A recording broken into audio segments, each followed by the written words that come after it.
કર્યું. શ્રી રાધા ગોવિંદના ભગવાનના શાશ્વત ભક્ત એવા અર્જુનજી, શિલા પ્રભુપાદજી પરમ પૂજ્ય જયપતાકા સ્વામીજી મહારાજ પરમ પૂજ્ય નામાનિષ્ઠ પ્રભુજીને બધા શિક્ષા ગુરુઓને વંદન કરી એમની પાસે આશા અને નિવેદન કરી કે આ જે દિવ્ય જ્ઞાન ભગવદ્ ગીતાનું આપણે લઈ રહ્યા છે આ આપણે સમજી શકાય અને આત્મસાત પણ જીવનમાં કરી શકાય એવી પ્રાર્થનાઓ મંગલાચરણની આપણે સાથે મળીને કરીશું. બધાને વિનંતી છે કે મ્યુટ રહી પોતાની જગ્યાએ મારી સાથે ભાવપૂર્વક આ પ્રાર્થનામાં જોડાઓ. ઓમ અજ્ઞાનાતિમિરાન્ધસ્ય જ્ઞાનાંજનશલાકયા ચક્ષુરુન્મિલિतं येन તસ્मै શ્રી ગુરુવે નમઃ. શ્રી ચૈતન્યમનોભીષ્ટં સ્થાપિतं येन भूतले स्वयं रूप कदामयं ददाति स्वपदान्तिकं वन्देऽहं श्रीगुरो श्रीयुतपदकमलं श्रीगुरून् वैष्णवांश्च श्रीरूपं साग्रजातं रघुनाथान्वितं तं सजीवं साद्वैतं सावधूतं परिजना सहितं श्रीकृष्ण चैतन्य देव श्री राधा कृष्ण पाद सगण ललिता श्री विशाखान्वितंश्च.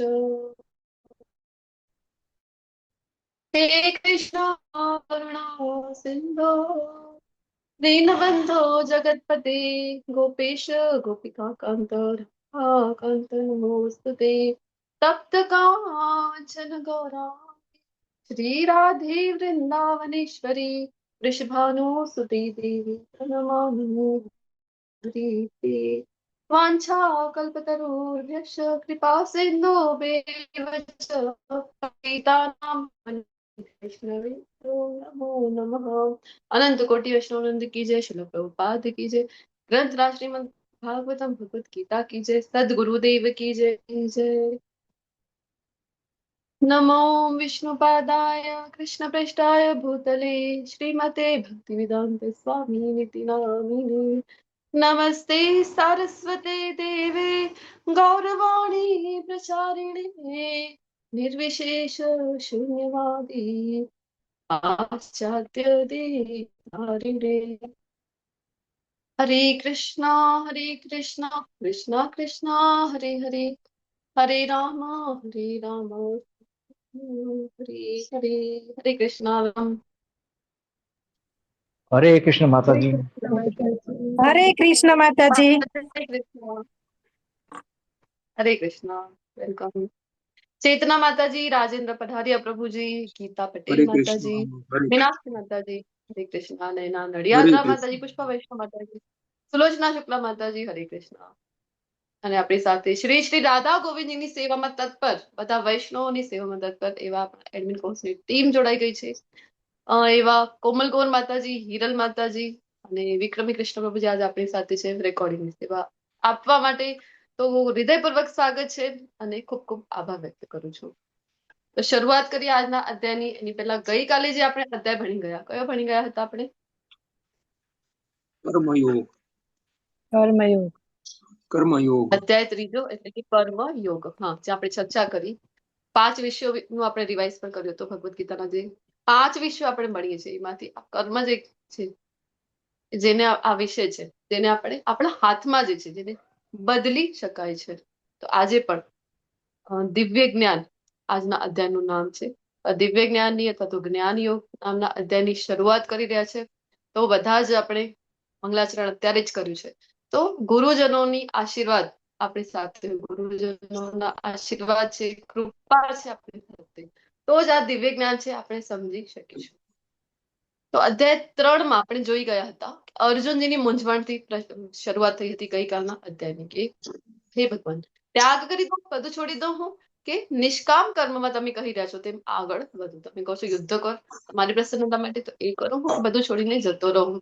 તો કર્મકાંડથી કર્મ યોગ તરફ કેવી રીતે જવાય એ આપણે ગઈકાલના અધ્યાયમાં ભણી ગયા. કાર્ય આપણે જોયું હતું. એક શોર્ટ જો જણાવવું હોય તો કે જે કાર્ય આપણે કરી રહ્યા છે આપણે પોતાના સંદર્ભમાં લઈએ તો કાર્ય એ જ કરવાનું છે. હવે આપણે જોઈએ તો આપણને લાગે કે એક જ વ્યક્તિ છે અને રોજ સવારે વહેલા એ પણ ઉઠી રહ્યો છે અને બીજો વ્યક્તિ પણ રોજ સવારે ઉઠી રહ્યો છે. બંનેમાં શું તફાવત છે? બંને સવારે વહેલા ઉઠી રહ્યા છે, ઠીક છે, સારી વાત છે. બીજો વ્યક્તિ પણ સવારે વહેલો ઉઠી રહ્યો છે, પરંતુ તફાવત ભાવનાની અંદર આવી જાય છે. બીજો વ્યક્તિ છે સવારે વહેલો ઉઠે છે, સત્વગુણમાં છે, એક્સરસાઇઝ કરતો હોય છે, અથવા તો ડોગને ફરાવવા લઈ જઈ રહ્યો છે, અથવા તો પાર્કમાં જઈ રહ્યો છે, વોકિંગ કરે છે, તો એ પોતાના માટે કર્મ કરે છે. સત્વગુણ છે, પરંતુ આપણે ગુણ વિભાગ યોગ ભણીને આવ્યા છીએ લેવલ 1 માં. સત્વગુણ પણ બાંધે છે. ત્યારે બીજો વ્યક્તિ, પહેલો જે વ્યક્તિ છે, એ રોજ સવારે ઉઠી રહ્યો છે, એ પણ સ્નાન આદિ કરે છે, તૈયાર એ પણ થઈ રહ્યો છે, શ્રૃંગાર એ પણ કરી રહ્યો છે, પરંતુ એનું સ્નાન કરવું, એનું ઉઠવું પણ છે ભગવત સેવા માટે. કારણ કે ઉઠીને સૌથી પહેલા ફટાફટ એને તૈયારી કરવી છે. શું કામ? કારણ કે 4:30 અત્યારે જ વાગી જશે ને મંગલા આરતીનો સમય જતો રહેશે. તો એના માઇન્ડમાં ઉઠ્યો છે ત્યારથી કૃષ્ણ છે, અને સૂતો હોય ત્યારે પણ પ્રાર્થના કરીને એ સૂતો હોય છે કે અરે જલ્દી મારી આંખ ખુલી જાય, મારી મંગલા આરતી મિસ થવી જોઈએ નહીં. તો કૃષ્ણને યાદ કરીને એ સૂતો હોય છે. ઉઠે છે ત્યારથી એના માઇન્ડમાં કૃષ્ણ છે. ફટાફટ રેડી થઈને મંગલા આરતી કરી રહ્યો છે, ભગવાનની પ્રસન્નતા માટે શ્રૃંગાર પણ કરી રહ્યો છે. કોના માટે? તો કૃષ્ણ મને જોવાના છે, તો કૃષ્ણની અહીંયા પ્રસન્નતા માટે કરી રહ્યો છે. તો કાર્ય તો બંને જણ કરી રહ્યા છે, પરંતુ ફરક છે. આ પણ વ્યક્તિ ભોજન લઈ રહ્યો છે, બીજો વ્યક્તિ ભોજન લઈ રહ્યો છે. પરંતુ પહેલો વ્યક્તિ છે ઇન્દ્રિય તૃપ્તિ માટે માત્ર, જ્યારે બીજો જે વ્યક્તિ છે જે ભગવાનની સેવા માટે ઉઠી રહ્યો છે, શ્રૃંગાર કરી રહ્યો છે, ને પ્રસાદ પણ ભગવાનની સેવા. કે આ શરીર છે એ મારી પાસે સાધન રૂપી છે, તો આ સાધન દ્વારા મારે સાધના સિદ્ધ કરવી છે.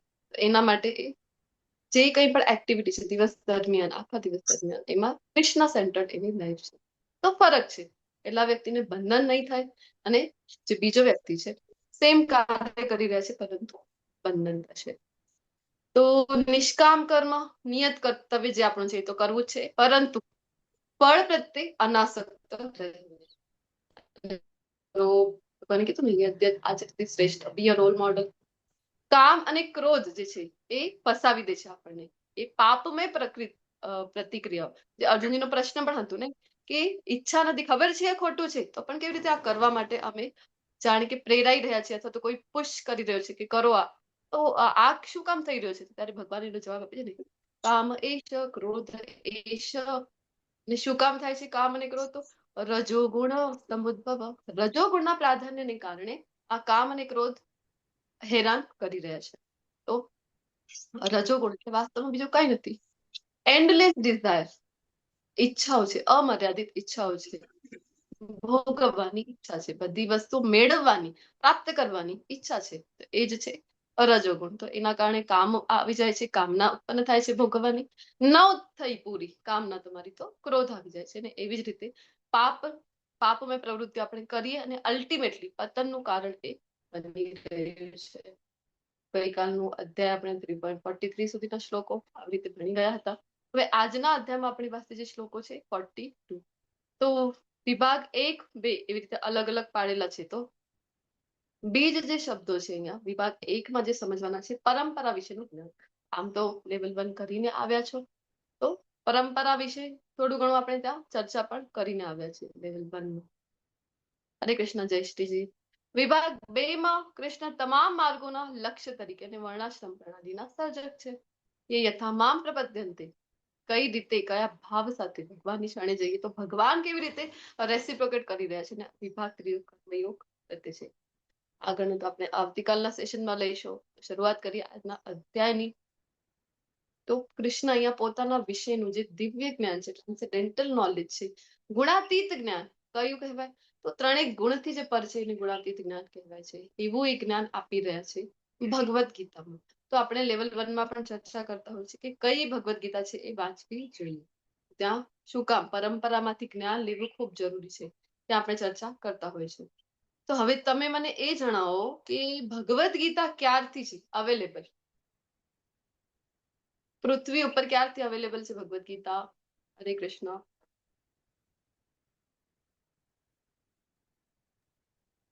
500 વર્ષ પહેલા. હરે કૃષ્ણ માતાજી. આ જ્ઞાન પહેલા ભગવાને વિવસ્વાન સૂર્યદેવને કહ્યું હતું, કરોડો વર્ષ પહેલા. જી હા, 20 કરોડો વર્ષથી વર્ષ માતાજી, પહેલા. ઓકે, 20 લાખ વર્ષ પહેલા, 20 લાખ વર્ષથી. હા 20 લાખ તો વર્ષ પહેલા. 20 લાખ વર્ષ. ઘણા લોકો કહી રહ્યા છે 20 લાખ વર્ષ, કોઈ કહે છે 5000, કોઈ કહી 20 છે તો કરોડો વર્ષ. હવે 2 કરોડ વર્ષ. 12 કરોડ વર્ષ. 12 કરોડ વર્ષ. 12 કરોડ વર્ષ માતાજી, 12 કરોડ. 12 કરોડ વર્ષથી છે ભગવદ ગીતા. ઓકે, તો આપણે જોઈએ ભગવાન શું કહી રહ્યા છે એના વિશે. ઇવમ વિવસ્વતે યોગ પ્રોક્તવાહન વાહનમ અવ્યયમ વિવસ્વાનમન વિપ્રાહુર્માનોર રક્ષા વિબ્રવીત. બ્રીવતઃ ભગવાન કહી રહ્યા છે કે આ જે જ્ઞાન છે. વિશ્વતે યોગમ. હરે કૃષ્ણ. એડમિન કોર્સને વિનંતી છે બેકગ્રાઉન્ડ નોઇઝ થોડું કંટ્રોલ કરે. તો આ જે જ્ઞાન છે કેવું છે? અવિનાશી. જ્ઞાનનો ઉપદેશ મેં આપ્યું હતું. કોને આપ્યું હતું ભગવાન? કહે છે વિવસ્વાન. વિવસ્વાન કોણ છે બોલો તો? સૂર્યદેવ. દરેક ગ્રહના એક અધિષ્ઠાતા દેવતા હોય છે. સૂર્ય હા, તો સૂર્યગ્રહના સૂર્ય અધિપતિ. શ્રી માતાજી ધન્યવાદ. સૂર્ય ગ્રહના અધિષ્ઠાતા દેવતા વિવસ્વાન. જે સમયે ભગવદ ગીતા બોલાઈ રહી હતી, જે ભગવાન પોતાના વિશે જણાવે છે, એ સમયે વિવસ્વાન હતા. તો વિવસ્વાને મેં આ જે જ્ઞાન છે એ દિવ્ય જ્ઞાન આપ્યું હતું. અચ્છા, તો પણ મનમાં પ્રશ્ન થાય ને, તો અર્જુનજી નેક્સ્ટ પ્રશ્ન એ જ કરવાના છે કે વિવસ્વાનને આપ્યું હતું. હવે અત્યારે આપણે પણ ચર્ચા કરી તો કોઈ કહે છે 5000 વર્ષ પહેલા. અર્જુનજીને તો ભગવદ ગીતા બોલાઈ છે ને, તો એ અર્જુનજી આવ્યા એ તો લગભગ 5000 વર્ષ થયા છે. અત્યારથી પહેલા દ્વાપર યુગ, અત્યારે તો કલયુગના 5000 વર્ષ થયા છે. તો ઘણા લોકો કહે છે 20 લાખ. કેવી રીતે સમજવું? કારણ કે આગળ કહી રહ્યા છે વિવસ્વાને કોને આપ્યું આ જ્ઞાન? કહે છે મનુષ્યોના જે પિતા છે, માનવોના પિતા. કોણ? મનુ, જેમના નામ ઉપરથી આપણે માનવો કહેવાય છે. તો મનુ અને શત્રુપા બ્રહ્માજી જયારે પ્રકટ કર્યા, તો એમના જ પુત્રો આપણે બધા વંશજો છીએ. તો મનુને આપ્યું હતું. અચ્છા, પછી મનુએ કોને આપ્યું? તો કહી રહ્યા છે કે ઇક્ષ્વાકુ. ઇક્ષ્વાકુ કોણ છે? ઈક્ષ્વાકુ મંગળ. જી, રામ ભગવાનના કોણ છે? પૂર્વ પ્રભુ શ્રી રામના પૂર્વજ. પૂર્વજ. હા, તો વિચાર કરો હવે પ્રભુ શ્રી રામ કયા યુગમાં આવ્યા હતા? દ્વાપર યુગમાં. ત્રેતા યુગમાં. Sorry, Tretayuga, sorry. ત્રેતાયુગ. હા, તો ત્રેતાયુગમાં આવ્યા હતા પ્રભુ શ્રી રામ. તો ત્રેતાયુગને તો આપણે જો કાઉન્ટ કરીએ અત્યારથી લગભગ તો 20 લાખ વર્ષ પૂર્વ થાય છે. તો આપણે કહી શકાય કે આ જે જ્ઞાન છે એ પૃથ્વી ઉપર 20 લાખ વર્ષ પૂર્વથી આવે છે. લેવલ 1 માં આપણે ડિટેલ ચર્ચા કરી ચુક્યા છે. તો પૃથ્વી ઉપર 20 લાખ વર્ષ, અને પછી 5000 વર્ષ પૂર્વ પણ ભગવદ ગીતા બોલાઈ છે અર્જુનજીને. પરંતુ એ નથી કે ફર્સ્ટ ટાઈમ. પહેલા તો ભગવાન કહે છે કે મેં તો સૂર્યદેવને કીધી છે આ ભગવદ ગીતા. તો આમ જોવા જઈએ ને તો સૂર્યદેવથી પણ પહેલાથી આ જ્ઞાન છે. તો આપણે કહી શકાય આ અવિનાશી, ભગવાન કહી રહ્યા છે ને અવિનાશી જ્ઞાન છે, શાશ્વત જ્ઞાન છે. તો આપણે કહી શકાય કે એવું કોઈ સમય ના હતું કે આ જે જ્ઞાન છે એ અપાયું ન હતું. આ જ્ઞાન સદાથી છે. પરંતુ કાઉન્ટિંગ જો કરીએ આપણે તો 12 કરોડ વર્ષ, જેમ તમે કહી રહ્યા છો, વિવસ્વાનને જયારે કહેવામાં આવી હતી એ રીતે. અને આમ જોવા જઈએ તો શાશ્વત જ્ઞાન છે.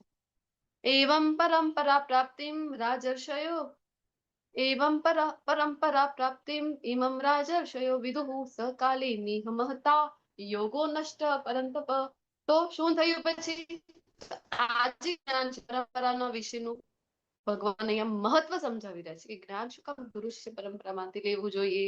ભગવાન કહે છે કે રાજર્ષિ, રાજા કેવા હતા પહેલાના? તો ઋષિના જે ક્વોલિટીઝ ધરાવતા હતા, ઋષિના જે ગુણો ધરાવતા હતા, એટલા માટે રાજર્ષિ તરીકે ઓળખાતા.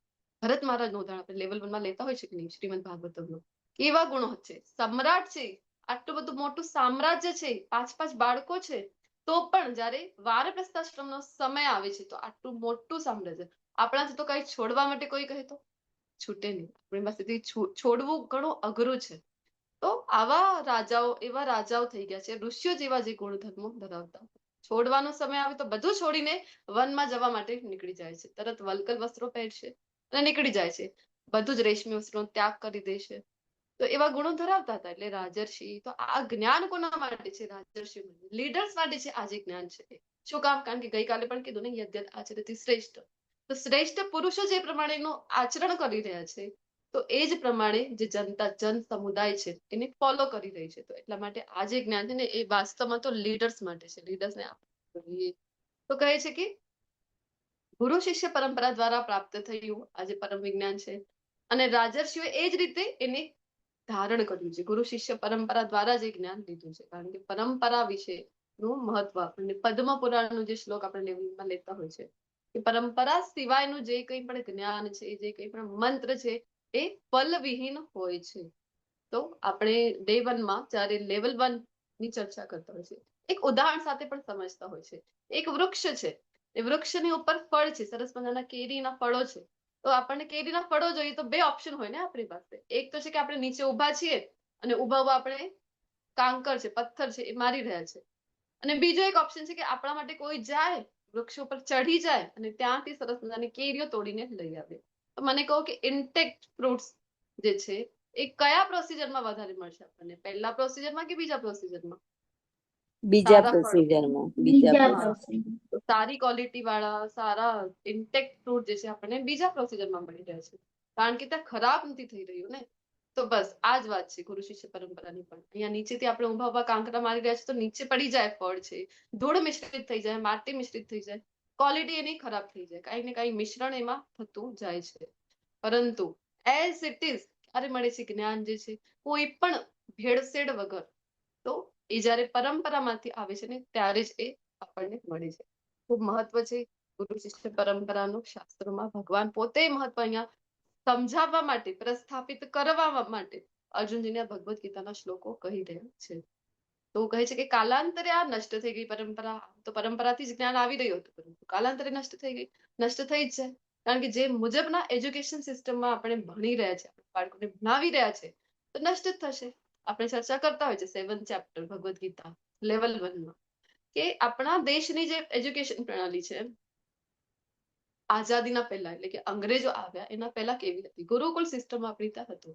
પરંતુ જ્યારે વિધર્મીઓ દ્વારા નષ્ટ કરી દેવામાં આવ્યું, એક પ્રોપોગેન્ડા સાથે, એક જાણી જોઈને એક સાજિશના અંતર્ગત કેવી રીતે માનસિકતામાં ગુલામી ભરી દેવામાં આવે, એ મુજબ જ્યારે એજ્યુકેશન સિસ્ટમ ચેન્જ કરી દેવામાં આવ્યો અને પછી આપણે જે અત્યારે ભણી રહ્યા છે તો સો કોલ્ડ લોર્ડ મેકોલેસ એજ્યુકેશન પ્રણાલી, જે આપણે એજ્યુકેશનના નામ ઉપર આપણે વાસ્તવમાં અજ્ઞાનના નામ ઉપર અજ્ઞાનતા લઈ રહ્યા છે. કેવા કેવા આપણે કોન્સેપ્ટ લેતા હોય છે કે કેવા કેવા કોન્સેપ્ટ આપણને ત્યાં શીખવાડવામાં આવી રહ્યા છે.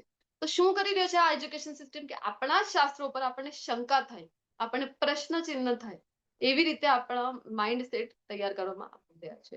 આપણા બાળકો ક્યારે આપણને શીખવાડવામાં આવતું નથી અહીંયા ને એ કોણ છે, પૂર્ણ પુરુષોત્તમ પરમેશ્વર કૃષ્ણ છે, ભગવદ્ ગીતાનું શું મહત્વ છે, શાસ્ત્રોનું શું મહત્વ છે, ક્યારે પણ આપણને ત્યાં શીખવાડવામાં આવી રહ્યું નથી. ત્યાં બાળકો કેવી રીતે સમજી શકશે આપણું જે જ્ઞાન છે, વૈદિક જ્ઞાન જે છે, વૈદિક પરંપરા છે, કેવી રીતે સમજશે? તો ખૂબ જરૂરી છે આપણે અહીંયા તો મૂકીએ છીએ. પ્રહલાદ મહારાજજીનું મને યાદ આવી રહ્યું છે. પ્રહલાદ મહારાજને જ્યારે એમના પિતા કોણ હતા?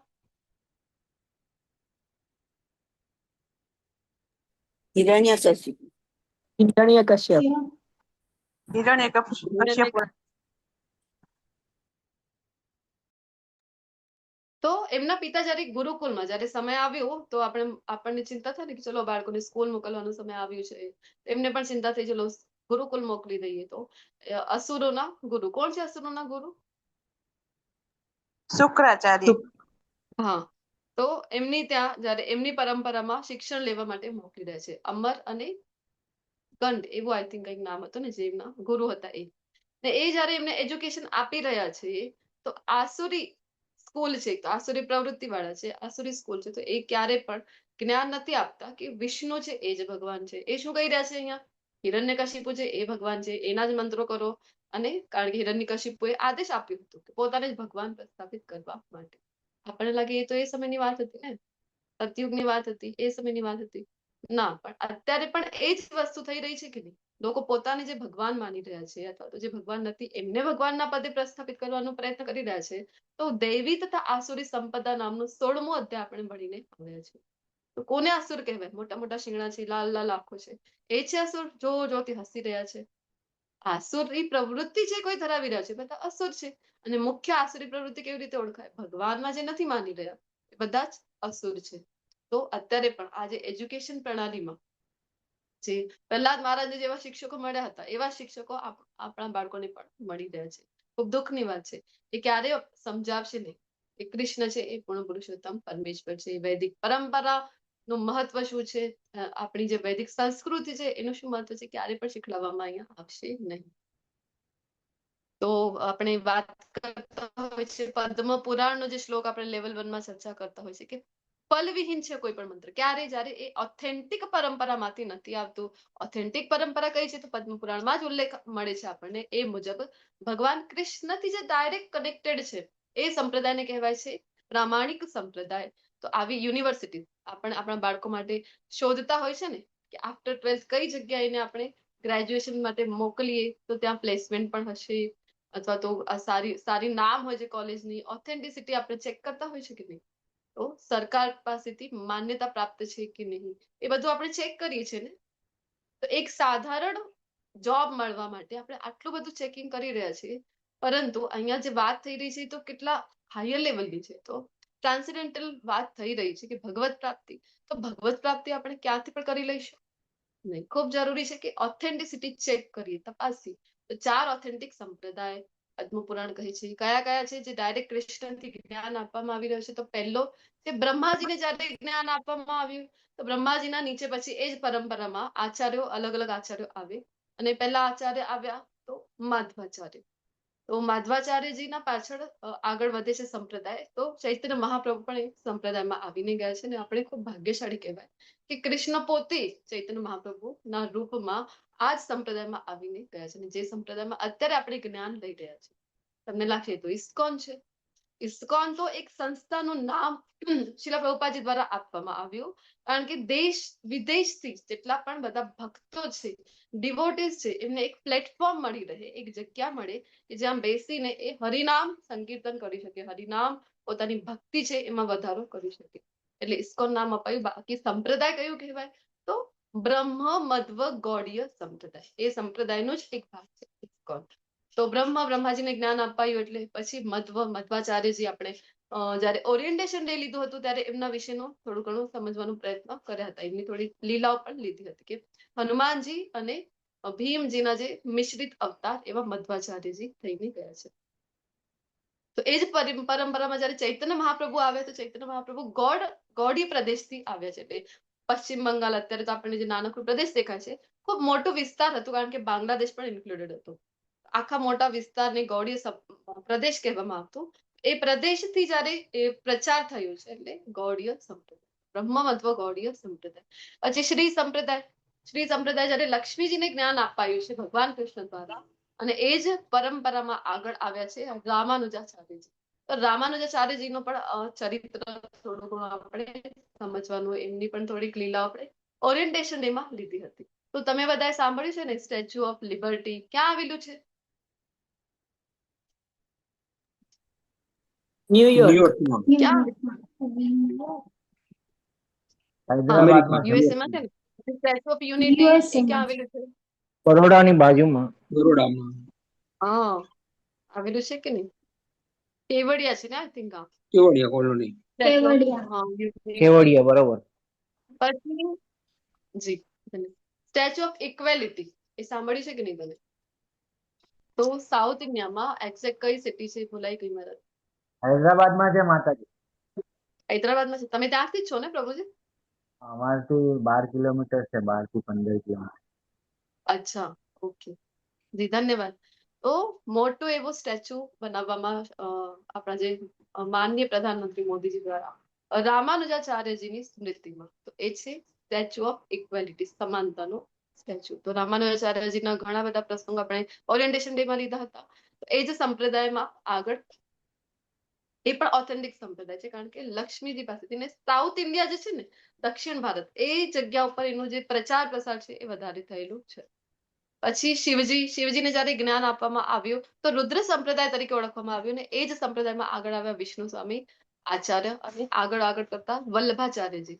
તો વલ્લભાચાર્યજી આવ્યા તો પુષ્ટિ માર્ગીય સંપ્રદાય તરીકે ઓળખવામાં આવ્યું, નહીં તો પેલા રુદ્ર સંપ્રદાય તરીકે પણ ઓળખવામાં આવતું. અને ગુજરાત બાજુ આપણે જોતા હોય છે કે આ જે સંપ્રદાય છે એનો ઘણો પ્રચાર પ્રસાર આપણને જોવા મળતો હોય છે ગુજરાતની બાજુ. તો ઘેરમાં જે આપણે બાલ ગોપાલ જોઈ રહ્યા છે, વાત્સલ્ય પ્રેમમાં જે વાત્સલ્ય રસમાં જે ભક્તિ જોઈ રહ્યા છે, એ વલ્લભાચાર્યજીની કૃપા છે કે જેના લીધે ઘેરમાં કૃષ્ણ ભગવાનનો આ વૈષ્ણવ સંપ્રદાય પ્રચાર પ્રસાર કરી રહ્યો છે. બીજો છે કે 4 કુમારોને જયારે જ્ઞાન આપવામાં આવ્યું ભગવાન દ્વારા, ચતુષ કુમારને, તો એ સંપ્રદાયમાં આગળ આવે છે નિમ્બાર્કાચાર્ય. નિમ્બાર્કાચાર્ય સુદર્શનજી ભગવાનના જે ચક્ર છે, સુદર્શન ચક્ર, એમના જ અવતાર છે આ નિમ્બાર્કાચાર્ય તરીકે જે આવ્યા છે. તો આ સંપ્રદાયને કુમાર સંપ્રદાય અથવા તો નિમ્બાર્ક સંપ્રદાય તરીકે પણ ઓળખવામાં આવે છે. આ 4 સંપ્રદાય છે, એવું નહીં કે અહીંયા ઇસ્કોન થી તમે લઈ રહ્યા છો તો આ જ ઓથેન્ટિક કહેવાય. 4 સંપ્રદાય છે એટલા જ ઓથેન્ટિક છે, એટલા જ પ્રામાણિક છે.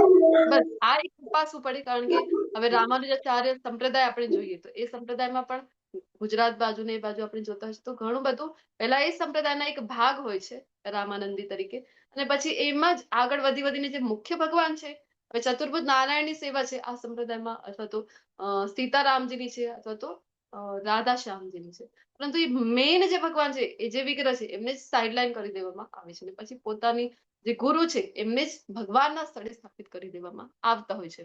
તો આવું ક્યાંય પણ આગળ જઈને આપણે જે અપભ્રંશ કહેવાય ને આપણે, કે એ સંપ્રદાયના અંદર પણ એક ભ્રમ ઉત્પન્ન કરી દેવામાં આવે છે. તો આનાથી બચવું જોઈએ. ઓથેન્ટિસિટી જળવાયેલી છે કે નહીં, એઝ ઇટ ઇઝ જ્ઞાન આવી રહ્યું છે કે નહીં, એ ચેક કરી ઓથેન્ટિક સંપ્રદાયથી અવશ્ય જ્ઞાન લેવું જોઈએ. જ્યાં ત્યાં બેસીને કોનું પણ આપણે સાંભળીને યુટ્યુબ ખોલીએ તો આજકાલ જે આપણી યુનિવર્સિટી છે, અહીંયા તો 4 ઓથેન્ટિક યુનિવર્સિટીની વાત થાય છે, પણ આપણી યુનિવર્સિટી કઈ છે? આપણા હાથમાં છે, ક્લિક કરી દઈએ, યુટ્યુબ એક યુનિવર્સિટી બની ગઈ છે. વોટ્સએપ યુનિવર્સિટી તો ઘણી મોટી યુનિવર્સિટી છે. તો જ્યાં જોઈએ આપણે બસ ક્લિક કરવાની જ વાર છે. જોઈને જોઈએ એ ઉપદેશ દેવા માટે આવી જઈ રહ્યા છે. તો કોના પણ ઉપદેશ સાંભળવા જોઈએ નહીં, કોઈને પણ સાંભળવું જોઈએ નહીં. ચેક કરવું જોઈએ કે ઓથેન્ટિસિટી છે કે નહીં, એ પ્રામાણિક સંપ્રદાયથી બિલોંગ કરે છે કે નહીં, એનું ખૂબ મહત્વ છે. ભગવાન પોતે સમજાય છે. તો આ 4 સંપ્રદાયથી જ્ઞાન આવે છે તો સાંભળવું, અધરવાઇઝ કોઈના દ્વારા પણ જ્ઞાન લેવું જોઈએ નહીં. અહીંયા જે પદ્મપુરાણનો શ્લોક છે, શું કહે છે કે કોઈ પણ મંત્ર જે શિષ્ય અનુક્રમમાં નથી આવતો એ ફળહીન છે. અને 4 દૈવી વ્યક્તિઓ કલીના યુગમાં શિષ્યની શાળાઓમાં દેખાશે. આ 4 વૈષ્ણવ સંપ્રદાયના સ્થાપક લક્ષ્મીજી અથવા શ્રી સંપ્રદાય, રુદ્ર અને સનક ઋષિ છે. બ્રહ્માજી, રુદ્ર અને સનક ઋષિ છે. અને કલિયુગના આચાર્યો જેઓ તેમની રેખાઓનું પાલન કરે છે, તેઓ ઓડિશાના પવિત્ર શહેર પુરુષોત્તમમાં દેખાશે. તો આ 4 સંપ્રદાય ઓથેન્ટિક છે, જ્ઞાન અહીંયા જ લેવું જોઈએ. શું કામ મહત્વ છે? તો ભગવાન કૃષ્ણ વિશેનું જે ગુણાતીત જ્ઞાન છે એ પરંપરામાંથી જ આવવું જોઈએ, કારણ કે માત્ર તેના દ્વારા જ ભગવાન શ્રી કૃષ્ણનું સ્વરૂપ, પ્રાગટ્ય અથવા તો લીલા અથવા જે સત્ય છે એ પ્રકટ થઈ શકે છે. નહીં તો મેં જેમ ઉદાહરણ આપણે જોયું ને,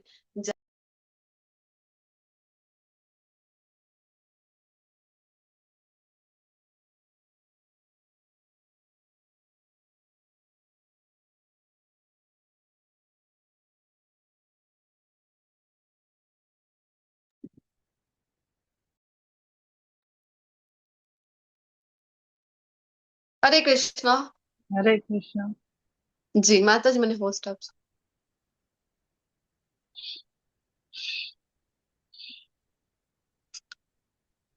હરે કૃષ્ણ, માતાજી મને હોસ્ટ બનાવજો. હા.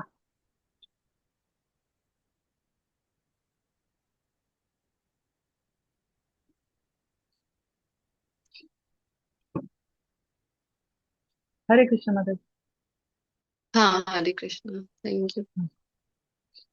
હરે કૃષ્ણ, હરે કૃષ્ણ, કૃષ્ણ કૃષ્ણ હરે રામ, રામ રામ. મારું જતું રહ્યું હતું. હવે ક્લિયર છે? અવાજ મારો સંભળાઈ રહ્યો છે? હરે કૃષ્ણ. હા જી માતાજી. માતાજી, હા માતાજી. હા સંભળાય. જી ધન્યવાદ. તો ભગવાન વિશેનું એઝ ઇટ ઇઝ જ્ઞાન ક્યારે મળી શકશે? ઓથેન્ટિસિટી જ્યારે જળવાયેલી હશે ત્યારે જ. અધરવાઇઝ કોઈ પણ ઉઠીને કહેશે કે હું ગુરુ, હું બધાનો ગુરુ. તમારો ગુરુ કોણ? આપણે પૂછીએ તો મારો કોઈ ગુરુ નહીં. તો એવું ચાલે ના. આપણે જોવું જોઈએ કે પરંપરાથી આવી રહ્યા છે કે નહીં. આ સત્ય જાણીને કૃષ્ણનો આશ્રય લેનાર શુદ્ધ થઈ કૃષ્ણને પ્રાપ્ત કરી શકે છે. આ પરંપરા દ્વારા જ.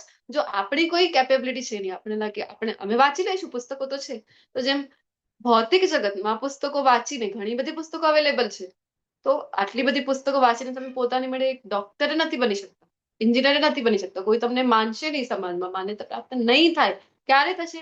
ઓથેન્ટિક કોલેજમાંથી તમે એડમિશન લઈને ત્યાંથી તમારો એજ્યુકેશન સિલેબસ કમ્પ્લીટ કરી એક્ઝામ્સ ક્રેક કરીને આવ્યા છો, ઇન્ટર્નશિપ કરી છે, તો જ તમે પ્રેક્ટિસ કરી છે, તો જ તમે ડોક્ટર કહેવાઓ, તો જ તમે એન્જિનિયર કહેવાઓ. તો ભગવત પ્રાપ્તિ કેવી રીતે થઈ શકશે? આપણી અંદર એટલી શુદ્ધતા છે જ નહીં, આપણી એટલી સાધનામાં કોઈ બળ છે નહીં કે ગુરુ વિના. અને આપણે જોઈએ ને જેટલા પણ મહાન ભક્તો થઈને ગયા છે બધાએ આ જે પરંપરા છે એને ફોલો કરે છે. મીરાબાઈને લઈ લઈએ, નરસિંહ મહેતાને લઈ લઈએ, જેટલા પણ ભક્તો થઈ ગયા છે તો બધાએ ગુરુ બનાવ્યા છે. ગુરુનો ખૂબ મહત્વ છે. તો કારણ કે ગુરુ શિષ્ય પરંપરાથી જ આપણે લઈએ તો જેમ આપણે કીધું ને કે એઝ ઇટ ઇઝ જ્ઞાન મળે છે, કોઈ ભેળસેળ વગર મળે છે. અને બીજું એક ફોન છે તમારા, તમે બધા અહીંયા ફોન દ્વારા કનેક્ટેડ છો ક્લાસમાં, તો ફોન સાથે કનેક્ટેડ છો તો ફોનમાં ક્યારે તમે ફોનને યુઝ કરી શકશો? જ્યારે ચાર્જર સાથે કનેક્શન છે એનું, લાઈવ ચાર્જર, બટન ઓન છે. ઘણી વખત થાય ને કે આપણે મૂકી દીધો ચાર્જિંગમાં, 10% હતી બેટરી, મૂકી દીધો અને પછી 1 કલાક રહીને જોયું અરે 10% જ છે, મેં તો 1 કલાકથી મૂક્યું હતું ચાર્જિંગમાં, પણ ચાર્જિંગ થઈ નહીં. શું કામ? અરે સ્વિચ જ ઓફ હતો, એ તો જોયું જ નહીં. તો સેમ વે જ્યારે લાઈવ કરંટ છે ને તો જ કામ કરે છે. તો આ ગુરુ શિષ્ય પરંપરાથી જ્યાં સુધી જ્ઞાન લઈએ તો લાઈવ કહેવાય છે, અધરવાઇઝ આ જે જ્ઞાન છે વચમાં શૃંખલા તૂટી જાય છે. ખૂબ જરૂરી છે આપણે અહીંયાથી જ્ઞાન લઈને આપણે આ કાળનું ચાર્ટ ભણી ગયા છે લેવલ 1 માં. તો ચતુર્યુગ છે, કયા કયા યુગ છે બોલી જાઓ. હરે કૃષ્ણ. 4 યુગ, 4 યુગનું નામ બોલવાનું. સતયુગ, દ્વાપર યુગ, ત્રેતા યુગ અને કલયુગ. બી બોલ. કલયુગ, કલયુગનો સમય છે 4,32,000. દ્વાપરનો સમય છે સતયુગ 8,64,000. જી ડબલ લગભગ થતું જાય છે. ત્રેતાયુગ છે તો 12,96,000 અને સતયુગનો સમય છે નિયર અબાઉટ 17,28,000. આ 4 યુગ જ્યારે મળે છે એક ચક્ર પૂર્ણ થયું. એવું નથી કે એક જ વાર તો ચલો આ કલયુગ થઈ ગયો તો પૂરો, બધો પૂરો. હવે ચક્ર છે, આ સતત ચાલુ રહે છે, આ જે સાયકલ છે એ. તો 4 યુગ એકવાર જ્યારે પૂર્ણ થયું ને ચક્ર તો એને એક દિવ્ય યુગ કહેવાય છે. આવા કેટલા દિવ્ય યુગ? તો આવા કહે છે કે 71 દિવ્ય યુગ એટલે કે મન્વંતર. મન્વંતર જે છે એ 71 વાર આવા દિવ્ય યુગને પસાર જ્યારે કરી જાય કાલચક્ર ત્યારે એક મન્વંતર કહેવાય છે. અને આ મન્વંતર કેટલી વખત? તો 14 મન્વંતર અને એટલી જ એની સંધ્યા. તો 14 મન્વંતર 15 સંધ્યા ગણીને બને છે બ્રહ્માજીનો એક દિવસ, જેને કહેવાય છે કલ્પ. તો કલ્પને આપણે જો ગણના કરીએ દિવસ, તો આપણો જે દિવસ છે એ 12 અવર્સનો હોય છે ને. 12 અવર્સ દિવસ, 12 અવર્સ રાત્રિ, એવી રીતે કેલ્ક્યુલેટ કરીએ તો 24 કલાકનો એક દિવસ થાય આપણો. તો એમાંથી જે ડે ટાઈમ છે એ છે આપણો 12 અવર્સ. તો એવું બ્રહ્માજીનો કલ્પ છે, ડે ટાઈમ, એને કલ્પ કહેવાય છે. તો વિચાર કરો એની જ કેટલી અવધિ છે? તો 4,04,32,00,000 વર્ષ એટલી અવધિ છે બ્રહ્માજીના એક દિવસની. એની આગળ જો આપણે આપણી ગણના જોઈએ, આમ કાઉન્ટિંગમાં જોઈએ, કલયુગના જીવ છે તો 100 વર્ષે તો પહેલા કહેતા હતા, અત્યારે તમે જોઈ રહ્યા છો કે આયુષ્ય હજી પણ ઘટી ગયું છે. નિયર અબાઉટ 80 ની આસપાસ, 70 to 80 આવી ગયું છે. એજ્યુકેશન સિસ્ટમમાં તો 60 to 70 જ ભારતમાં તો બતાવે છે. તો ઠીક છે 70 to 80 યર્સ. તો આપણે બ્રહ્માજીની કમ્પેર કરીએ આપણે તો વિચાર કરો કે આપણું જીવન કેટલું કહેવાય. કરોડો વર્ષની અહીંયા વાત છે, પણ એક દિવસ તો 24 કલાક આપણા, તો બ્રહ્માજીના 864 કરોડ એવા 8,64,00,000 કરોડ વર્ષ બ્રહ્માજીનો 24 અવર્સ થાય છે. અને એટલે એને આપણે 365 મલ્ટીપ્લાય કરીએ તો એક વર્ષની અવધિ નીકળે છે. અને એવા બ્રહ્માજી જીવે છે 100 વર્ષ. એક વર્ષનું કેલ્ક્યુલેશન કરીએ તો આટલું નંબર તમે કરી લેજો, મેથ્સ મારું થોડું વીક છે. તો એવા બ્રહ્માજી 100 વર્ષે જીવે છે. વિચાર કરો, બ્રહ્માજીનો પણ અંત છે, કારણ કે આ આખી બ્રહ્માંડ જે છે એ આખું નાશવંત છે. તો બ્રહ્માજી પણ બ્રહ્માંડના જ એક ભાગ છે. બ્રહ્માજી પણ સર્જન અને વિનાશ એનાથી બચી શકતા નથી. પરંતુ કેલ્ક્યુલેશન જોઈએ ને આપણે, દરેક લોકમાં અલગ અલગ કેલ્ક્યુલેશન ચાલે છે. પૃથ્વીલોક ઉપર અલગ છે, ઉચ્ચતર લોકોમાં દેવતાઓનું અલગ ચાલે છે. આપણને લાગે છે કે અરે એ લોકોનો તો નાશ જ ના થાય, પરંતુ બ્રહ્માંડમાં જે કંઈ પણ છે એ બધું નાશવંત છે. તો બ્રહ્માજીની આયુષ્યની સામે આપણે કાઉન્ટ કરીએ તો આપણે કહીએ ને કે અત્યારે દિવાળીનો સમય ગયો, તો તમે બધાએ જોયું હશે કે લાઇટના કીડાઓ ખૂબ આવે છે, પંખવાળા. નવરાત્રીની દિવાળીની વચ્ચેનો જે પીરિયડ છે તો એ સમય આપણે જોઈએ છીએ કે કેવું છે એમનું જે લાઈફ ટાઈમ છે, એ તો રાત્રભરમાં જન્મ લઈ રહ્યા છે, મોટા થઈ રહ્યા છે, સ્કૂલ જઈ રહ્યા છે, એમના બાળકો લગ્ન કરી રહ્યા છે, પછી તો એમનાય બાળકો થઈ ગયા, જે બાળકોનાય લગ્ન થઈ ગયા છે, પોતે વૃદ્ધ થઈ ગયા અને મૃત્યુ પણ થઈ ગયું. આટલું બધું થઈ ગયું માત્ર એક રાત્રિમાં. આપણી એક રાત્રિ છે અને એમનું તો આખો લાઈફ સાયકલ પતી ગયું. બ્રહ્માજીની સમક્ષ આનાથી પણ સૂક્ષ્મ છે આપણું આયુષ્ય, પણ સમજી આપણે તો એટલું પણ નથી. શું કામ આટલું બધું આપણે અહીંયા ચર્ચા કરી રહ્યા છે? કારણ કે ઘણા લોકોને લાગે ને કે ઘણો સમય છે પછી ભક્તિમય સેવાનું શરૂઆત કરીશું, અને ક્યાં સમય છે? પરીક્ષિત મહારાજ પાસે હતું, એમને ખબર હતું કે 7 દિવસ છે મારી પાસે, આપણને ખબર નથી. હા, એટલું કહી શકાય કે 7 દિવસની અંદર જ આપણું પણ મૃત્યુ થશે, પણ કયા 7 દિવસ, કયો દિવસ 7મો દિવસ છે આપણા જીવનનો, એ કહી શકાય નહીં. તો અહીંયા બધી ગણના આપેલી છે. કોઈને રસ હોય તો આ કેલ્ક્યુલેશનમાં સ્ક્રીનશોટ લઈ શકો છો ને પછી એને તમે સ્ટડી કરી શકો છો. તો અત્યાર સુધીમાં કાઉન્ટ કરીને તો બ્રહ્માજીના, જે આપણે વાત કરી રહ્યા હતા કે 100 વર્ષનું આયુષ્ય હોય, તેમાંથી 50% આયુષ્ય બ્રહ્માજીનું થઈ ગયું છે. 6 મન્વંતર પૂરા થઈ ગયા છે અને 27 4 યુગ એટલે કે 27 ટાઈમ દિવ્ય યુગ થઈ ગયા, એટલે કે ચતુર્યુગ. જે આપણે કહ્યું ને કે ચક્ર છે આખો, કલયુગ, પછી સતયુગ, ત્રેતા, દ્વાપર, કલયુગ, આવી રીતે આખો ચક્ર 27 ટાઈમ્સ અત્યાર સુધીમાં થઈ ચુક્યા છે. અને કલયુગનો સમય કયું ચાલી રહ્યું છે? તો 5117 વર્ષ. આવી રીતે આપણે કાઉન્ટ કરીએ તો આપણે જોયું કે વિવસ્વાનને જ્યારે જ્ઞાન અપાયું છે એની કાઉન્ટિંગ અહીંયા આવી રહી છે કે 12 કરોડ વર્ષ. કોઈ પૂછે હવે આપણને ભગવદ ગીતા ક્યારથી છે? તો કહેવાનું 12 કરોડ વર્ષથી છે. આ દ્વાપર ત્રેતા યુગથી એનાય પહેલાથી વિવસ્વાનને અપાયું હતું ને. અને જો પૂછે પૃથ્વી ઉપર ક્યારથી છે, તો આપણે કહી શકાય કે પૃથ્વી ઉપર 20 લાખ વર્ષ પહેલા, કારણ કે રામાયણનું જે પીરિયડ છે, એટલે કે પ્રભુ શ્રી રામ જ્યારે આવ્યા તો લગભગ અત્યારથી આપણે જો કાઉન્ટ કરીએ તો 20 લાખ વર્ષ જેટલો ત્રેતા યુગનો સમય અત્યારથી થાય છે. તો 20 લાખ વર્ષ પૂર્વ આ પૃથ્વી ઉપર આવી છે. અહીંયા જે આપણે કહી રહ્યા હતા ને, તો 8,64,000 વર્ષો એ બ્રહ્માજીનો એક દિવસ છે. 1 કલાક, 1 મિનિટ અને 1 સેકન્ડ. તો આવે છે ને કે બ્રહ્માજી બ્રહ્મ વિમોહન ઘટના યાદ છે તમને બધાને શ્રીમદ ભાગવતમની? તો બ્રહ્માજી એક ક્ષણ માટે લઈ ગયા હતા ગોપ બાળોને અને જઈને પોતાના લોકમાં મૂકીને તરત જ અહીંયા પાછા આવ્યા. બ્રહ્માજી માટે તો એક ક્ષણ થઈ, પરંતુ પૃથ્વી લોક ઉપર તો 1 વર્ષ જેટલો સમય જતું રહ્યું હતું. આગળ કહે છે કે તે જ આ પ્રાચીન યુગ પર પરમેશ્વર સાથેના સંબંધનું વિજ્ઞાન આજે હું તને કહી રહ્યો છું, કારણ કે તું મારો ભક્તો અસી મે સખા ચેતી રહસ્યમ એતદ ઉત્તમમ. તો આ જ્ઞાન મેળવવા માટે પણ એક પાત્રતા જોઈએ. આપણે જોયું ને કે ગુરુ કેવી રીતે ચેક કરવા જોઈએ. લેવલ 1 માં પ્રશ્ન લેતા હોઈએ આપણે કે કોણ સાચા ગુરુ છે, કેવી રીતે ઓળખવા? બોલો તો, સાચા ગુરુ કેવી રીતે ઓળખવા જોઈએ? ને ગુરુ પૂછપરછ વિશે અત્યારે પરંપરા જાણવું. જી જી માતાજી. પૂછપરછ કરવી પડે ને એમના વિશે જાણવું પડે. હા, જે પણ કેવી રીતે ઓળખશો તમે કે સાચા ગુરુ છે? જે આપણને કૃષ્ણથી નજીક લઈ જાય અથવા કૃષ્ણ વિશે જ સેન્ટરમાં કૃષ્ણ હોય એની જ વાતો કરતા હોય એ સાચા ગુરુ. પરંપરામાંથી આવતા હોય. જી બોલ.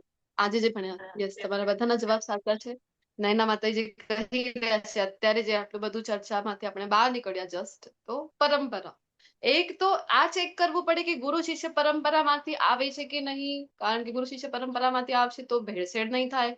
એઝ ઇટ ઇઝ જ્ઞાન જે છે એ આપણને મળશે, ઇન્ટેક્ટ ફળ છે એ આપણને મળશે. ગુરુ શિષ્ય પરંપરા તપાસવી પડે ને. બીજું જે માતાજી રિદ્ધિ માતાજી કીધું, કૃષ્ણથી જે આપણો સંબંધ જોડે છે, કયો સંબંધ? જે ભૂલાઈ ગયેલું સંબંધ છે કૃષ્ણ સાથે આપણું. જન્મ જન્મોનો સંબંધ છે આપણો કૃષ્ણ સાથેનો, પણ આપણે આ માયામાં ફસાવાના લીધે ભૂલાવી દીધું છે. તો એ સંબંધને ફરીથી પ્રસ્થાપિત કરવામાં જે સહાયક બને એ જ છે સાચો ગુરુ. કૃષ્ણ સાથે જે જોડે છે. કૃષ્ણ પ્રત્યે પહેલા તમને જેટલી હતી ભક્તિ, પહેલા જેટલો પ્રેમ હતો, એના કરતા હવે તમારો પ્રેમ વધી ગયો, તો સમજવો કોઈ સાચા માર્ગે તમે છો. તો આ સાચા ગુરુ છે. તો ઠીક છે, ગુરુના લક્ષણો જોઈ લીધા આપણે. આપણી અંદર એઝ અ શિષ્ય પણ કઈ પાત્રતા હોવી જોઈએ કે નહીં? કઈ કહેવાશે? તો ભગવાન કહી રહ્યા છે અર્જુનને. શું કામ આટલું રહસ્યમ યે તત ઉત્તમમ? આ રહસ્યમય જ્ઞાન, આ કોઈ સાધારણ જ્ઞાન છે નહીં. રહસ્યમય જ્ઞાન છે, ગુહ્ય જ્ઞાન છે. શું કામ અર્જુનજીને અપાઈ રહ્યું છે? તો કહી રહ્યા છે કે ભક્તો અસી મે સખા ચેતી. એ અર્જુન, તું તમારો ભક્ત છે અને પ્રિય સખા છે, તેથી આ જ્ઞાન તને આ ઉત્તમ જ્ઞાન તને હું આપી રહ્યો છું. આપણી અંદર પણ આપણને થાય છે ને કે અરે ભગવદ ગીતા તો સમજાતી જ નથી. અરે 4 વાર લેવલ 1 કરી લીધું મેં, 2 વાર લેવલ 2 કરી લીધો તોય નથી સમજાતી. અરે ભક્તિ શાસ્ત્રીમાં છું તોય ભગવદ ગીતાને સમજી નથી શકતો. તો એક તો છે કે ભગવત કૃપા નહીં થાય ને દદામી બુદ્ધિ યોગમ. એ બુદ્ધિ યોગ જ્યાં સુધી કૃષ્ણ નહીં આપે 10મા અધ્યાયમાં કહે છે ત્યાં સુધી આ જ્ઞાન નહીં સમજાય. તો ક્યારે આપશે બુદ્ધિ? તો જયારે આ પાત્રતા કેળવીશું. કઈ ભક્તો હસી મેં સખા છે. ભગવાન કહે છે કે જે ભક્ત છો તમે, આપણે લાગ્યા તો કેટલો મોટો ભક્ત છો. તો પેલા તો ભક્તો કોને કહેવાય એ સમજીએ. ભક્ત એટલે પ્રેમ ભક્તિની અહીંયા વાત થઈ રહી છે. તો જેના પ્રત્યે પ્રેમ છે તો એના પ્રત્યે સેવા પણ હોય છે ને. ભક્તિનો એક સાથે પર્યાયવાચી શબ્દ સેવાને પણ કહેવામાં આવે છે. એટલે તમે જોયું હશે શીલા પ્રભુપાદજીને જ્યાં જ્યાં ભક્તિની વાત કરવી છે ને ત્યાં ત્યાં એવું નથી કીધું કે ભક્તિ ભક્તિ ભક્તિ. ત્યાં શું લખ્યું છે? ભક્તિ મેં સેવા. ઇંગ્લિશમાં જયારે ટ્રાન્સલેશન કરેલું છે ત્યાં શું લખ્યું છે? ડિવોશનલ સર્વિસીસ. શું કામ? કારણ કે પ્રેમ છે ને એ સેવા વગર અધૂરું છે. આપણે ભૌતિક જગતના પણ ઉદાહરણો લઈ લઈએ. કોઈ વ્યક્તિ છે, કોઈ કહે કે પોતાના મમ્મીને કહે, પોતાના માતાને કહે કે હે મારી માતા તને ખૂબ પ્રેમ કરું છું. અને માતા એને કહે કે અરે વાહ કેવો સારો દીકરો છે મારો, ચાલ મારા ચશ્મા તૂટી ગયા છે, ચાલ તો આજે આપણે જઈએ બનાવી લાવીને. અરે નહીં નહીં આ તું કઈ કહેતી નહીં, આજે મારા બીજા પ્લાનિંગ છે. અરે ચાલ ને મને જરૂરી છે, મને કઈ દેખાતું જ નથી. આ બધું તું રહેવા દે, તું કામ ક્યાંથી વચમાં લઈ આવી છે? પણ બસ હું મારી માં તારા માટે મારી ખૂબ ભાવના છે, ખૂબ લાગણી છે, ખૂબ પ્રેમ કરું છું. તો ચાલે એવું? જો આપણી માતા આપણને કહે કે જો મારી તબિયત ઠીક નથી દવાખાને લઈ ચાલ, એના માટે સમય ના હોય આપણને, આપણે ના જઈએ તો એ પ્રેમ કહેવાય નહીં. પ્રેમ એટલે સેવા. ભૌતિક જગતમાં પણ કોઈ પણ સંબંધ લઈ લઈએ આપણે, કેટલો પણ ક્લોઝ સંબંધ છે, સેવા હોય છે કે નહીં? ત્યાં માતા અને પુત્રનો પણ છે તો ત્યાં સેવા જ છે ને. માતા શું કરી રહી છે? બાળકનો ઉછેર કરે છે, સેવા જ કરે છે એની. પતિ પત્નીનો રિલેશન લઈ લો, સેવા છે. તો સેમ વે આપણે જો કહી રહ્યા છે કે અરે હું તો મોટો ભક્ત છું, તો સેવા કેટલી છે આપણી એ આપણને પણ તપાસવું પડે. કહેવાય છે ને કે તન મન અને ધન. આમ આપણે આરતી તો ખૂબ સુંદર ગાઈએ છે. કઈ આરતી ગાઈએ? તન મન ધન सब है तेरा स्वामी सब कुछ है तेरा. ગાઈએ છે કે નહીં આપણે? પરંતુ તો અર્પણ કરીએ છીએ. અર્પણ કરવાની વાત આવે ત્યારે તો તન મન અને ધન જે છે એ પ્રભુની સેવામાં અર્પણ કરવું જોઈએ. તનથી સેવા આપણી થવી જોઈએ. કોઈને કોઈ રીતે સેવામાં જોડાવવું ખૂબ જરૂરી છે. આપણે અહીંયા ઓનલાઈન ક્લાસીસ છે, અહીંયા પણ નાની નાની સેવાઓ પણ ભગવાન યાદ રાખે છે. આપણે જોઈ ગયા છે ગિલહરી પ્રયાસ છે, ખિસકોલી પ્રયાસ છે, એ પણ ભગવાન યાદ રાખે છે. તો અમારી સાથે પણ સેવામાં જોડાઈ શકો છો. અહીંયા તમને અમે દેખાઈ રહ્યા છે કારણ કે અમે અહીંયા સામે તમારી છે સ્ક્રીન ઉપર છીએ એટલે અમને તમે ઓળખો છો. પરંતુ આની બેક સાઈડમાં બેક સ્ટેજની ભૂમિકા કહેવાય ને, આપણા ક્લાસ જે સુચારુ રૂપથી ચાલી રહ્યા છે તો બેક સ્ટેજની ભૂમિકામાં લાંબી લિસ્ટ આપણે કહી શકાય કે છે અહીંયા. તો જે સ્ક્રીન છે આપણી પાસે, જે સ્ક્રીન ઉપર પીપીટી છે એ રન થઈ રહી છે, તો આપણી પાસે ઇંગ્લિશમાં મળે છે. ટેમ્પલની તરફથી આપણે ઇંગ્લિશમાં મળે, એની ટ્રાન્સલેશનની સેવા હોય છે, એનું પ્રૂફ રીડિંગ હોય અને ઘણી બધી એવી સેવાઓ આપણી પાસે સતત હોય છે. તો તમારામાંથી પણ કોઈને પણ રસ હોય સેવા કરવામાં, જો ભાવ જાગૃત થાય, એટલું બધું જયારે આપણે ભણી રહ્યા છીએ લેવલ 2માં ઊંડાણમાં, તો તમે અમારો સંપર્ક કરી શકો છો. તો સેવામાં જરૂરથી જોડાઓ. ઓનલાઈનમાં આપણી પાસે ઇસ્કોન શ્રી રાધા ગોવિંદ ટેમ્પલ ખૂબ સારી અવસર આપી રહ્યું છે. અધરવાઇઝ જે સિટીમાં છો તમે ત્યાં પણ તમે મંદિર સાથે, જે તમારા સિટીમાં મંદિર હશે, ઇસ્કોન ટેમ્પલ હશે, ત્યાં જઈને ફિઝિકલી સેવામાં જોડાઈ શકો છો. ઘણી બધી સેવાઓ, ઉત્સવ થાય છે મંદિરમાં તો ઘણી બધી સેવાઓ ત્યાં હોય છે ને, એમાં તમે અવશ્ય જોડાઈ શકો છો. બીજો છે મન આપવાનું છે કૃષ્ણને. અને કૃષ્ણ પણ માગે શું છે આપણી પાસે? જયારે જયારે ભગવદ ગીતામાં મન જ માગે છે. અર્જુનજી પાસે જયારે માગ્યું ત્યારે મન જ માગ્યું છે. તો કેવી રીતે જોડાઈ શકીશું મન દ્વારા? તો જપ જયારે આપણે કરી રહ્યા છીએ, હરિનામ જપ કરીએ છીએ, સંકીર્તન કરી રહ્યા છીએ, ભગવદ ગીતા ક્લાસ અટેન્ડ કરી રહ્યા છો, વાંચન કરી રહ્યા છો ભગવદ ગીતાનો, ભાગવતમનો, તો મન આપણે કૃષ્ણને આપી રહ્યા છીએ. તો આવી રીતે મન લગાવીશું કૃષ્ણમાં. પછી છે ધન. તો આપણી પાસે જે કંઈ પણ છે ને, વાસ્તવમાં સ્વામી કોણ છે? કૃષ્ણ. તો કૃષ્ણની જ માલકીનું બધું છે, એમની જ સ્વામિત્વનું બધું આપણી પાસે છે. તો આપણે યજ્ઞચક્ર પણ ગઈકાલે ભણી ગયા. યજ્ઞચક્ર ત્યારે જ પૂરું થાય ને જ્યારે આપણે અર્પણ કરીએ. અને આમ પણ શાસ્ત્રો કહે છે કે નહીં, યજ્ઞ દાન તપ, ભગવાન પણ ભગવદ ગીતામાં ખૂબ ક્લિયર કહે છે કે ક્યારે પણ ત્યાગ કરવું જોઈએ નહીં. તો ભગવાનની સેવામાં અમુક % અવશ્ય લગાવવા માટે પ્રયત્ન નાની નાની સેવાઓ દ્વારા કરી શકાય છે. કૃષ્ણને અર્પણ કરી દઈએ. તો અને ભક્તિ તો કહેવાય છે આપણી કે સેવા જ્યારે આપણે સેવા સાથે જ્યારે જોડાઈ રહ્યા છે ત્યારે સખા અર્જુનજી છે અહીંયા સખા ભાવમાં છે સાખ્ય ભાવમાં છે તો ભગવાનને આપણે મિત્ર માની રહ્યા છે કે ભગવાન તો કહે છે ને 5મા અધ્યાયમાં સુહૃદમ સર્વભૂતાનામ સુહૃદમ હું તમારો બધાનો બેસ્ટ ફ્રેન્ડ છું તમને લાગી રહ્યું છે આ મારો બેસ્ટ ફ્રેન્ડ છે પેલું મારો બેસ્ટ ફ્રેન્ડ છે ફ્રેન્ડશિપ ડે મનાવી રહ્યા છો અરે બેસ્ટ ફ્રેન્ડ તો હું છું એ પણ કેવો હતો હિતેચ્છુક અને તમારો શુભ ઈચ્છનાર એવો હું તમારો મિત્ર છું માત્ર માનવોના છો ભગવાન તો ભગવાન ત્યાં કહે છે કે નહીં સર્વ યોની છું જેટલા પણ યોની છે એ બધાનો હું આવો પરમ મિત્ર છું તો ભગવાન આપણા મિત્ર છે એ રીતે જ્યારે આપણે ભાવ રાખીશું તો જ આ જ્ઞાન જે છે એ સમજી શકાય અધરવાઇઝ 10 વાર વાંચી લઈએ 20 વાર ક્લાસ અટેન્ડ કરી લઈએ જ્ઞાન આપણે સમજી શકીશું નહીં. જ્યાં સુધી ભક્તિમય સેવામાં નહીં જોડાઈએ ત્યાં સુધી ભગવાનને મિત્ર નહીં માનીએ. મિત્ર સાથે કેવો વ્યવહાર છે આપણો જે કંઈ થઈ રહ્યું છે બધું આપણે શેરિંગ કરતા હોય છે કે નહીં મિત્ર સાથે આપણા જીવનમાં પણ જે કંઈ થઈ રહ્યું છે કોને બતાવવાનું ઘણી વખત થાય છે ને ક્યારે કોઈ સાંભળવા વાળું નથી મને તો કૃષ્ણને બતાવી દો જો મનુષ્યો પર આપણે 100% વિશ્વાસ કરીને કહી શકાય નહીં કારણ કે એક વાત જે એક ફિક્સ ડાયલોગ છે ને કોઈને નહીં કહેતો કોઈને નહીં કહેતી અને તને જ કહું છું તને જ શેર કરું છું આ એક ડાયલોગ એડ કરી દો આગળ કે કોઈને નથી કહેવાનું તો તમે જોજો કેટલા જલ્દી એ વાયરલ થઈ જાય છે ફટાફટ બીજાને કહેવામાં આવી રહ્યું છે પણ કૃષ્ણને તમે જ્યારે શેર કરશો ને તો કૃષ્ણ તમારા વિશ્વાસના સૌથી મોટા પાત્રો છે તો ક્યારે પણ એ વાત તમારી બહાર નહીં જાય અને કૃષ્ણ તમને સોલ્યુશન આપશે બીજી કોઈ જગ્યાથી તમને સોલ્યુશન મદદ ક્યારે મળશે નહીં એક આપણે રાખીએ છીએ કે એક્સપેક્ટેશન પણ એ ક્યારે પણ તમારી મદદ કરી નહીં શકે એ સક્ષમ જ નથી કરવા માટે કોણ કરી શકશે કૃષ્ણને શરણાગત થઈશું આપણે હરે કૃષ્ણ એમ આઈ ઓડિબલ મેસેજ આવી હા રહ્યો માતાજી આ વાત બરાબર છે હા માતાજી. હા પ્રભુ અને માતાજી આજ પ્રભુજી, લેવાનું છે હરે કીર્તન કૃષ્ણ હરે હરે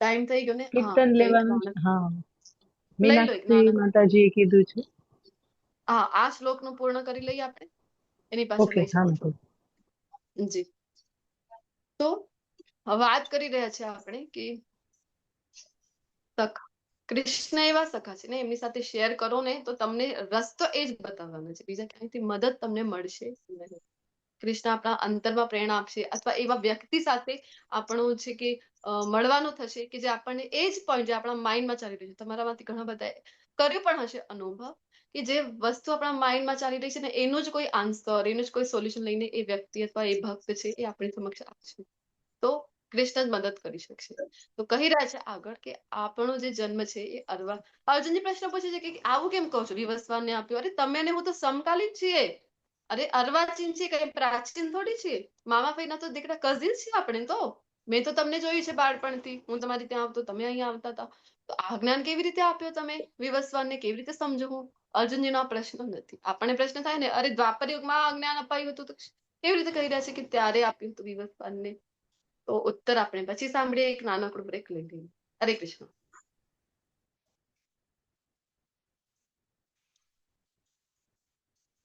હરે કૃષ્ણ માતાજી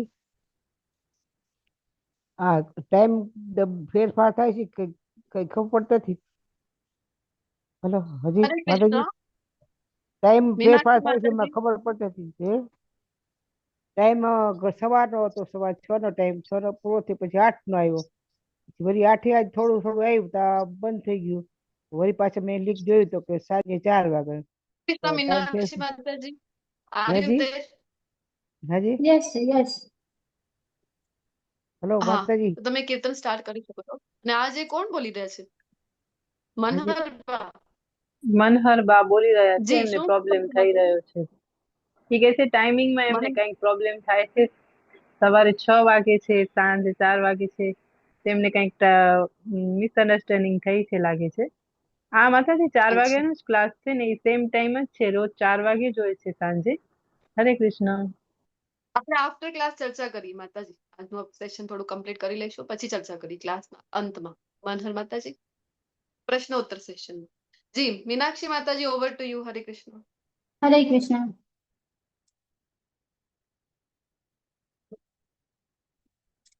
પ્રભુ તું સહારો પ્રભુ તું કિનારો તારા વિના કોણ અસત્ય વાર મારો प्रभु तुझ भक्ति, प्रभु तुझ शक्ति, प्रभु તું સ્વયં છે આ સંસાર મારો. પ્રભુ હું તો રાગી ને તું તો છે ત્યાગી, તારા પંથે ચાલી થવું વિતરાગી. અહમ છોડી મારે તો અરહમ બનવું, શ્વાસે ને શ્વાસે મારે તો નામ તાર જપવું. પ્રભુ સુખદાતા આપ અમને સાથા, તમે છો મારું જીવનના ભાગ્ય વિધાતા. પ્રભુ તું સહારો, પ્રભુ તું કિનારો, તારા વિના કોણ અસત્ય વાર મારો. હરે કૃષ્ણ. હરે કૃષ્ણ. ખૂબ ખૂબ ધન્યવાદ. ખૂબ સુંદર કીર્તન કર્યું. ધન્યવાદ મીનાક્ષી માતાજી. તો અર્જુનજી શું કામ કરે છે? તો ફ્યુચરમાં જે આપણે વાત કરી, ફ્યુચરમાં જે લોકો આવવાના છે, કયા લોકો આવવાના છે? આપણા જેવા કલિયુગના જે મનુષ્ય આવશે, તો કોઈને પણ, કારણ કે શાસ્ત્રો વાંચવામાં આપણી પાસે તો સમય છે, તો રુચિ છે, આપણે શાસ્ત્રોના શરણે નહીં જઈએ, ગુરુ પરંપરાથી નહીં જોડાઈએ, તો કેવી રીતે ખબર પડશે સત્ય કોણ છે? સત્યમ પરમ ધીમહિ. ખૂબ ક્લિયર ભાગવતમનો પહેલો શ્લોક કહી રહ્યો છે. કોણ છે પરમ સત્ય? તો કૃષ્ણ ભગવાન પોતે છે. તો આપણે ક્યારેય સમજી શકીશું નહીં. તો પછી આપણે જે કોઈ પણ આવશે કહે છે કે હું જ ભગવાન છું, તો એને આપણે ભગવાન તરીકે માનવા લાગીશું ને શું થશે? અલ્ટિમેટલી નરકની યાતના થશે, અલ્ટિમેટલી પતન થશે આપણું. તો એટલા માટે ભગવાનને પ્રશ્ન પૂછી રહ્યો છે કે ફ્યુચરમાં જે કોઈ લોકો આવવાના છે, પોતાને જ ભગવાન તરીકે પ્રસ્થાપિત કરશે અને બીજા જે જનસામાન્ય છે એ લોકો ફસાય નહીં, એમના માટે અર્જુનજી પ્રશ્ન પૂછી રહ્યા છે. ભગવાન કહે છે કે બહુની મેં વ્યતીતાની જન્માની તવ ચાર્જુન, કે અર્જુન તારા ને મારા અનેક જન્મો થઈ ચુક્યા છે, પણ એક ફરક છે અર્જુન. કયું? તો કહે છે કે તું બધું ભૂલી જાય છે, તું ભૂલી જતો હોય છે, પણ હું બધું યાદ રાખું. આ એક ફરક છે ભગવત તત્વમાં અને આપણી અંદર. ભગવાન જે છે બધું યાદ રાખી શકે છે. ભગવાન અનેક જન્મમાં, હવે અર્જુનજી પણ કોઈ સાધારણ છે નહીં. નર નારાયણ રૂપમાં જયારે ભગવાન આવ્યા હતા, તો એમની સાથે નારાયણ રૂપમાં જયારે ભગવાન અવતરે છે, તો નરના રૂપમાં અર્જુનજી એમની સાથે આવે છે. અર્જુનજી તો કોઈ સાધારણ છે, એની નિત્ય પાર્ષદ છે, પરંતુ આપણને સમજાવવા માટે અર્જુનજીને અહીંયા ભૂલી જાય છે. તો આપણને કોઈ પૂછે ગઈકાલે શું જમ્યા હતા, ગઈકાલે બપોરે શું જમ્યા હતા, આપણે થોડોક વિચાર કરવો પડે. લેવલ 1 માં મેં પ્રશ્ન કર્યું હતું કે ગઈકાલે આપણે જે જમ્યા એ પણ આપણે ભૂલી જતા હોય છે. તો એક માતા કહેતા હતા ના યાદ છે મને, સારી મેમરી હતી એમની. તો જનરલી આપણને કોઈ પૂછશે ગઈકાલે શું જમ્યા, પરમ દિવસે શું જમ્યા, તો થોડુંક વિચારવું પડે આપણને, કારણ કે આપણી મેમરી તો શોર્ટ ટર્મ મેમરી લોસ, ગજની મૂવી જોઈ હતી ને એવી આપણી મેમરી છે. તરત જ આપણે ભૂલી જવાય.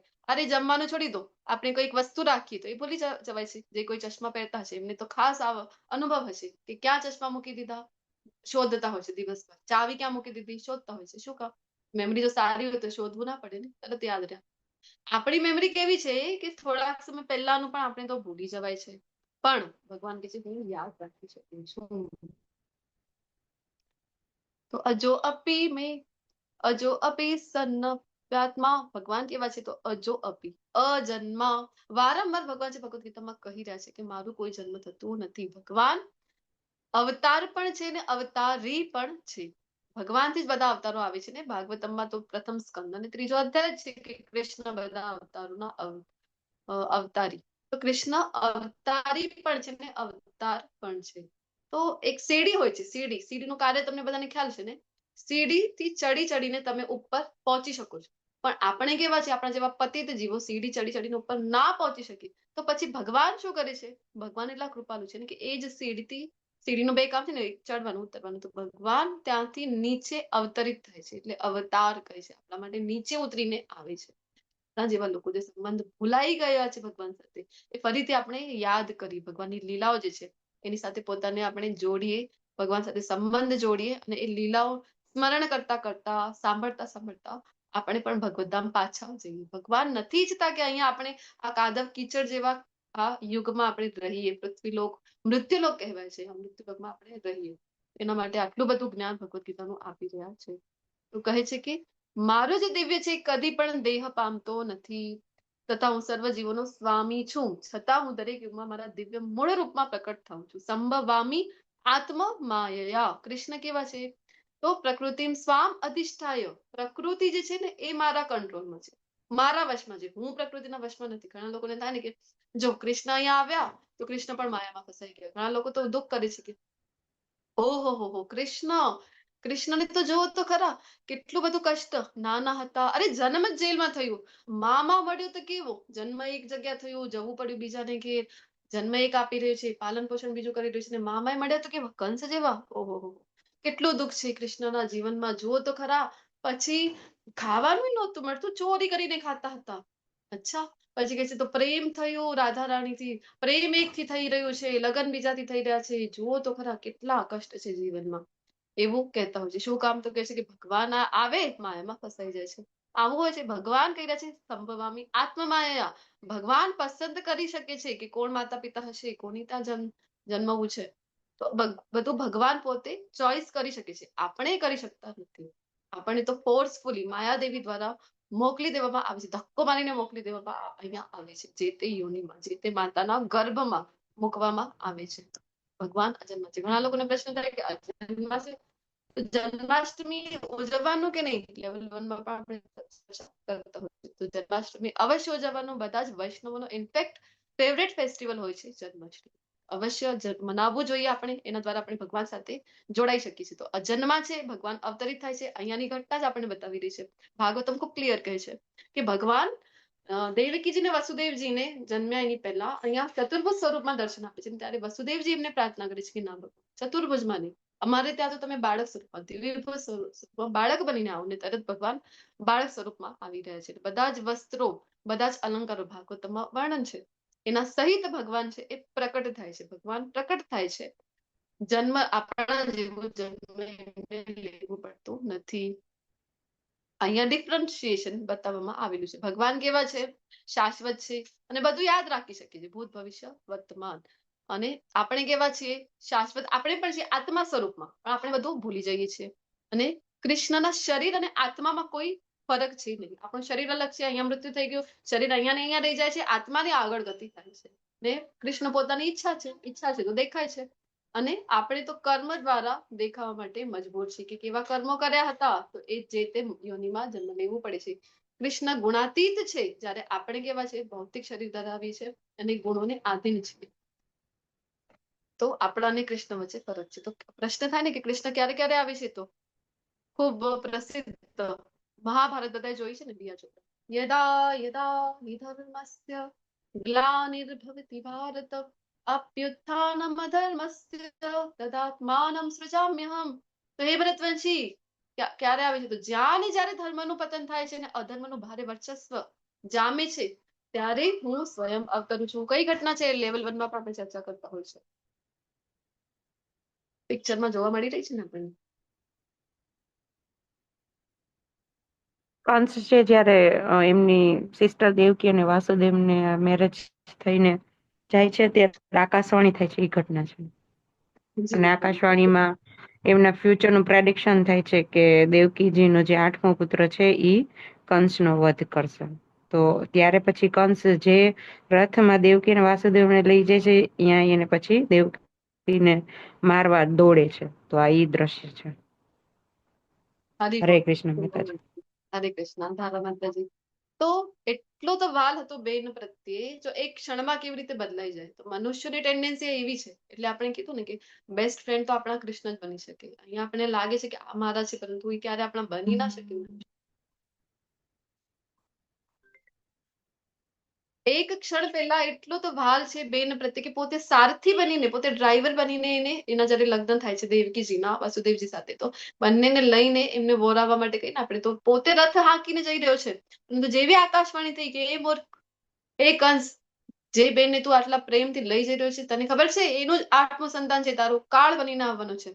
તો તરત જ જે બેન માટે ડ્રાઈવર બન્યું એક ક્ષણ પહેલા, એ જ બેન ઉપર તલવારો, એ જ હાથથી તલવારો ગમી રહ્યો છે. વિચાર કરો, એને મારવા માટે. એ તો વસુદેવજી રોકી રહ્યા છે ને કહે છે કે ના, અને અમારા સંતાનથી પ્રોબ્લેમ છે ને, તો અમારા બધા સંતાન તમને સોંપી દઈશું. આવું વચન જયારે આપે છે ત્યારે પછી કંસ એમને કારાગૃહમાં મૂકી દે છે, જીવિત મૂકી દે છે. તો આવું થાય છે. તો આવા અધર્મીઓ જયારે જયારે પૃથ્વી ઉપર અધર્મનું જે છે ભાર વધી જાય છે, તો ભગવાન કહે છે હું આવું છું. અને હજી કયા કારણ છે ભગવાન? તો કહે છે પરિત્રાણાય સાધુનામ વિનાશાય ચ દુષ્કૃતામ ધર્મ સંસ્થાપનાર્થાય સંભવામી યુગે યુગે. 3 મુખ્ય કારણ બતાવી રહ્યા છે. કયા કયા છે બોલો? 3 કારણ ભગવાનના અવતારના જે ભગવાન આ શ્લોકમાં જણાવી રહ્યા છે. સાધુઓનું રક્ષણ કરવા માટે. 3 બોલી જાઉં માતાજી. જી જી માતાજી. સાધુઓનું રક્ષણ કરવા માટે, દુષ્ટોનો વિનાશ કરવા માટે અને ધર્મની રક્ષા કરવા માટે. જી ખૂબ ખૂબ ધન્યવાદ કોમલ માતાજી. તો 3 મુખ્ય કારણ છે ભગવાનના આવવાના. ભક્તોનો ઉદ્ધાર, પછી ધર્મના જે અધર્મીઓ દ્વારા, વિધર્મીઓ દ્વારા ધર્મના સંસ્થાપન, ધર્મનો નાશ થઈ ગયો તો એની ફરીથી સ્થાપના કરવા માટે, અને વિનાશ કરવા. કોનો વિનાશ? તો જે વિધર્મીઓ છે એનું. તો બોલો 3 માંથી મુખ્ય કારણ કયું છે ભગવાનનું આવવાનું? ભક્તોનો ઉદ્ધાર કરવાનો મુખ્ય કારણ. અચ્છા, તો પછી આ દુષ્ટોનો સંહાર કરવો આ નથી મુખ્ય કાર્ય? એ તો ભક્તોને હેરાન કરે છે. ભગવાને તો ભક્ત અતિ પ્રિય છે, પરંતુ ભક્તોનો પણ હેરાન કરે ને આ બધા દુષ્ટો જે છે એ. ભગવાનના અનન્ય જે ભક્તો હોય છે એને આનંદ આપવા માટે આવે છે ભગવાન. જે દુષ્ટો હોય છે એનો ઉદ્ધાર તો એમના જે મતલબ આપણે કહીએ ને એમના અંશ કે એવી રીતે જે કોઈ આવે એ બી કરી શકે છે. તો ભગવાન ખાલી એમના ભક્તોને આનંદ આપવા માટે આવે છે. હરે કૃષ્ણ. હરે કૃષ્ણ. હરિ બોલ. ખૂબ સુંદર માતાજી. તો દુષ્ટોનો સંહાર કરવા કૃષ્ણને પોતે આવવું પડે એવી કોઈ જરૂરત નથી. કંસનો સંહાર કરવાનો, હા, કંસ ખૂબ શક્તિશાળી હતો. 3 લોકમાં ઇન્દ્રદેવ પણ એનાથી થરથર થતા હતા, એટલું એનું વર્ચસ્વ હતું. પણ કંસનો સંહાર કરવા માટે, રાવણનો સંહાર કરવા માટે પ્રભુ શ્રી રામને આવવું પડતું નથી. શું કામ આવે છે? એ તો ભક્તોને આનંદ આપવા આવી રહ્યા છે. એ જ કૃષ્ણ જયારે પ્રથમ પુરુષ અવતાર છે મહાવિષ્ણુના રૂપમાં માત્ર શ્વાસ લઈ રહ્યા છે, છોડી રહ્યા છે, તો એમાં તો અનંત બ્રહ્માંડો છે પ્રકટ થઈ રહ્યા છે. અનંત બ્રહ્માંડો છે એમની શ્વાસ અંદર લેતા જ એમની અંદર સમાવિષ્ટ થાય છે. તો એ ત્યાં બેઠા બેઠા ઈચ્છા માત્ર કરે ને તો પણ અહીંયા છે ને સુનામી આવી શકે, અહીંયા છે તો કોરોના જેવી મહામારી આવી શકે, અનેક લોકોનું જ કહેવાય ને કે એમાં મૃત્યુ થઈ શકે છે. તો જયારે આવી બધી પરિસ્થિતિ બદલાઈ શકે ભગવાનની એક ઈચ્છા કરવા માત્રથી, તો દુષ્ટોનો સંહાર ના કરી શકે ભગવાન ત્યાં બેઠા બેઠા? બધા જે કોઈ આવ્યા છે કૃષ્ણના જ ઈચ્છાથી પ્રકટ થયા છે ને, તો એમનો સંહાર પણ કૃષ્ણ દ્વારા થઈ શકે છે, ખૂબ ઇઝીલી થઈ શકે છે. પણ કૃષ્ણના આવવાનો મેઇન હેતુ આ નથી. કૃષ્ણ શું કામ આવે છે? કૃષ્ણ આવે છે ભક્તોને. કૃષ્ણના અનેક અવતારો છે, જેમ કોમલ માતાજી અત્યારે આપણે જણાવ્યું, અનેક અવતારો છે ભગવાનના. અને અહીંયા તો આપણે કહીએ ને કે કૃષ્ણ એક જો ઈચ્છા વ્યક્ત કરે તો અનેક જણ અહીંયા પણ એ દુષ્ટો છે એનો સંહાર કરી શકે છે. એક પલક ઝપકે કૃષ્ણ તો પણ આ કામ થઈ શકે, પરંતુ ભગવાન આવી રહે છે શું કામ? તો ભક્તોની પ્રસન્નતા માટે. પ્રભુ શ્રી રામ આવી રહ્યા છે. ઠીક છે, આવ્યા છે તો એક બાય પ્રોડક્ટ છે, આવ્યા છે તો થોડુંક બહુ એક્શન પણ થઈ જાય. તો કરતા હોય છે 2 હાથ, રાવણ સાથે કરે, એનું સંહાર કરે, અલગ અલગ અસુરોને મારતા હોય છે. પરંતુ મુખ્ય કારણ છે શબરીજી. હવે જો પ્રભુ શ્રી રામ ના આવે તો શબરીજીનું શું? શબરીજી જે આટલી પ્રતીક્ષા કરી રહ્યા છે, આટલો પ્રેમ છે ભગવાન માટે, તો એમનો પ્રેમની સ્વીકૃતિ કરવા માટે પ્રભુ શ્રી રામ છે એ આવી રહ્યા છે. દેવકીજીનો, વસુદેવજીનો પ્રેમ છે એ સ્વીકાર કરવા માટે, એમનો રક્ષણ લેવા માટે ભગવાન છે એ કૃષ્ણ અવતાર આવી ગયા છે. વાસ્તવમાં ભગવાનને દુષ્ટોનો સંહાર કરવા આવવાની કોઈ આવશ્યકતા રહેતી નથી. અને એનો જ બાય પ્રોડક્ટ છે. તો દુષ્ટોનો સંહાર થઈ ગયો છે અને ભક્તોનું રક્ષણ થઈ ગયું છે, તો ધર્મની સ્થાપના ઓટોમેટિક થઈ જાય છે. તો આગળ ખૂબ સુંદર શ્લોક છે. આ તો બધાને કંઠસ્થ થવું જ જોઈએ. આ પહેલાના જે 2 શ્લોક લીધા એ તો BR ચોપડાજીની મહાભારતની કૃપાથી લગભગ બધાને આપણને કંઠસ્થ જ હોય છે 4.78. અને આ શ્લોક પણ આપણને લર્ન થવું જોઈએ, કારણ કે અશ્યોરમેન્ટ આપી રહ્યા છે. શું અશ્યોરમેન્ટ આપી રહ્યા છે? જન્મ કર્મ ચ મે દિવ્યમ એવમ યો વેતિ તત્વત ત્યક્ત્વા દેહમ પુનર્જન્મ નેતિ મામેતિ સો અર્જુન. કે હે અર્જુન, જે કોઈ જાણી લે, શું જાણી લે ભગવાન? કે મારો જન્મ અને કર્મ દિવ્ય છે, તમારા જેવું નથી, તમારા ને મારા જેવું સામાન્ય નથી. તો શું થાય ભગવાન? તો કહે છે કે ત્યક્ત્વા દેહમ પુનર્જન્મ, જયારે શરીરનો ત્યાગ કરશે, જયારે એની મૃત્યુ થશે ને અહીંયા, તો એની પાછળ ફરીથી એને પુનર્જન્મ નૈતિ મામેતિ સો અર્જુન, ફરીથી એને આ ભૌતિક જગતમાં જન્મ લેવું પડશે નહીં. આટલો મોટો અશ્યોરન્સ અહીંયા ભગવાન આપી રહ્યા છે. તો ભગવાન કહે છે કે મારા, આનો અર્થ છે કે ભગવાનના ધામની એને પ્રાપ્તિ થઈ જશે.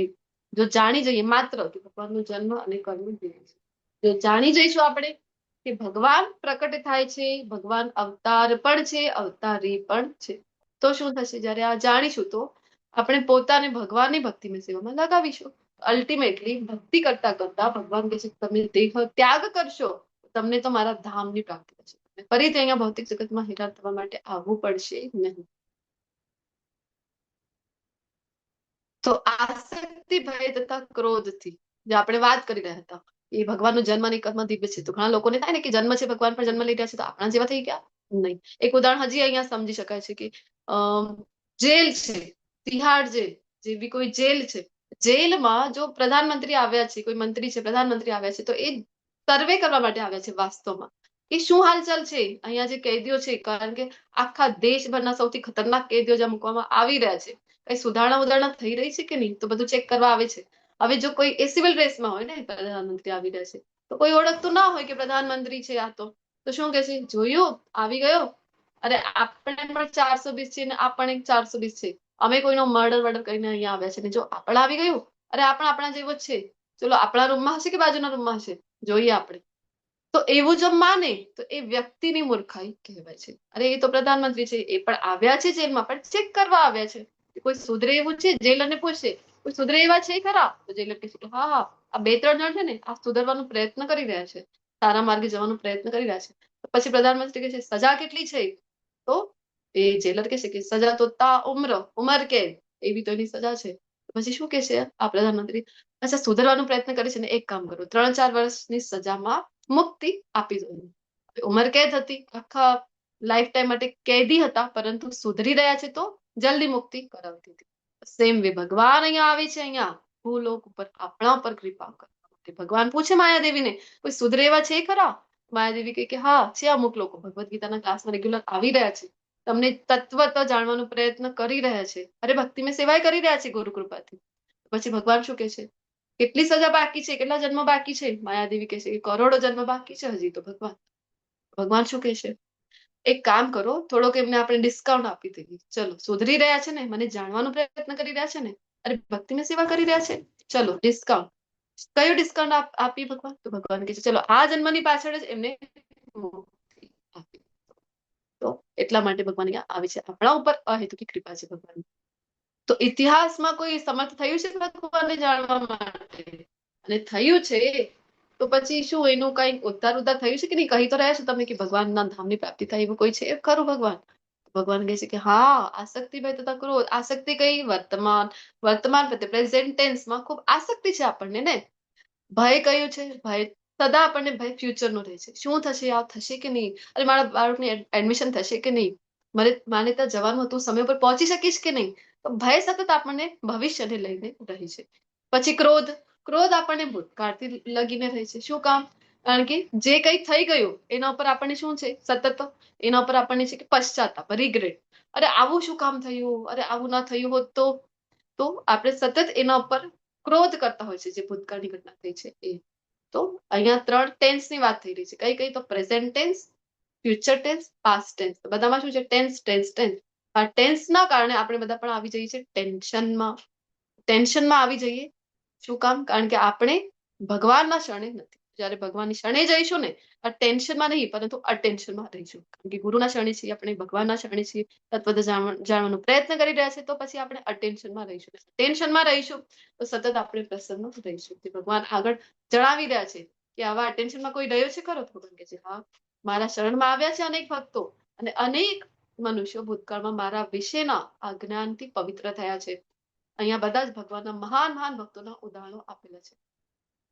અને શું થયું છે? તો ભગવાન કહે છે કે અને એ રીતે તેઓ બધા જ મારા દિવ્ય પ્રેમને પામ્યા છે. જેટલા પણ મહાન ભક્તો લઈ લઈએ આપણે, એ બધાની ગતિ જે છે કેવી હતી? બધા ભક્તો માટે ભગવાન પોતે આવતા હતા કે નહીં? અનન્ય ભક્તિ એમણે કરી છે. આપણે લાગે કે અચ્છા ત્રેતા યુગમાં તો આવતા હતા, દ્વાપર યુગમાં તો હતા જ, અર્જુનની સાથે જ છે ભગવાન, અરે અમે તો કલયુગમાં છે, અમારા માટે શું કામ આવે? તો અનેક ઉદાહરણો કલયુગના ભક્તોના આપણે લઈ લઈએ તો આપણને ત્યાં જોવા મળે છે કે ભગવાન આવ્યા છે કે નહીં.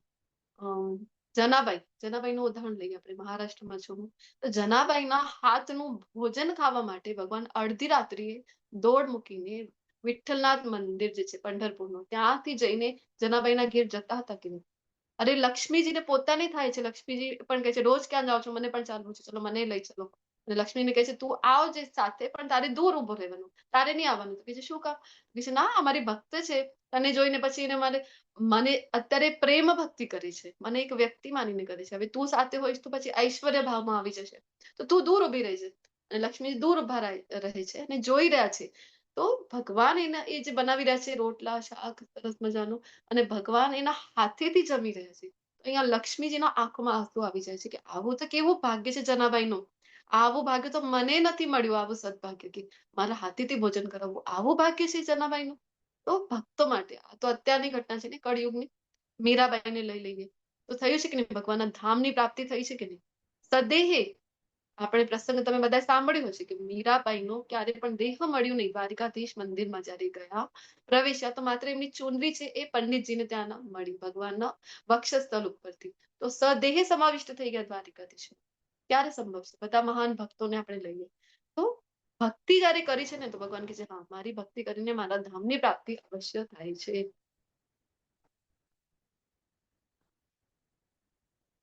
તો આ જે ગુણાતીત જે જ્ઞાન છે ને, આના ઉપયોગથી શું થઈ શકે છે? તો ભગવાનનું આશ્રય જો ગુણાતીત પ્રેમ પામવાની ઈચ્છા સિવાયના ઉદ્દેશ્યથી લઈએ તો શું થાય? એક તો આ ઉદ્દેશ્યથી છો કે ભગવાનના તમે પ્રેમમાં છો, અને આ ઉદ્દેશ્ય નથી તો શું થાય? હવે આગળના શ્લોકોમાં એ ભગવાન બતાવી રહ્યા છે. યથા મામ પ્રપદ્યન્તે તથૈવ ભજામ્યહમ. તો જે ભાવનાથી મારા શરણે આવે છે ને તેને એ જ રીતનું ફળ હું આપું છું. ભગવાન અહીંયા કહે છે રેસિપ્રોક. લાગે ને કે ભગવાનનું આદાન પ્રદાન કરવાની પદ્ધતિ કેવી છે, ભગવાનના રેસિપ્રોકેશનની પદ્ધતિ કેવી છે, તો એ આ શ્લોકમાં જણાવી રહ્યા છે કે હે પાર્થ, બધા જ મનુષ્યો સર્વ પ્રકારે મારા માર્ગને અનુસરે છે. અને લાગે કે અરે હું આટલો પ્રશ્ન કરું છું, કૃષ્ણ મને આન્સર કેમ નથી આપી રહ્યા? તો જોવું પડે આપણે. શું જોવું પડે? આ શરણાગતિ ये यथा माम भज प्रपद्यन्ते. આ શરણાગતિ પ્રપદ્યન્તે એટલે આપણે 2.7 માં ચર્ચા કરી ગયા છે ને, શરણાગતિ પ્રપન્નમ. તો શરણાગતિની લેવલ તપાસવી પડે કે કેટલી છે. અનેક ભક્તો, આપણે અત્યારે જે ભક્તનું ઉદાહરણ લીધું, કલયુગના થયા છે જનાભાઈ.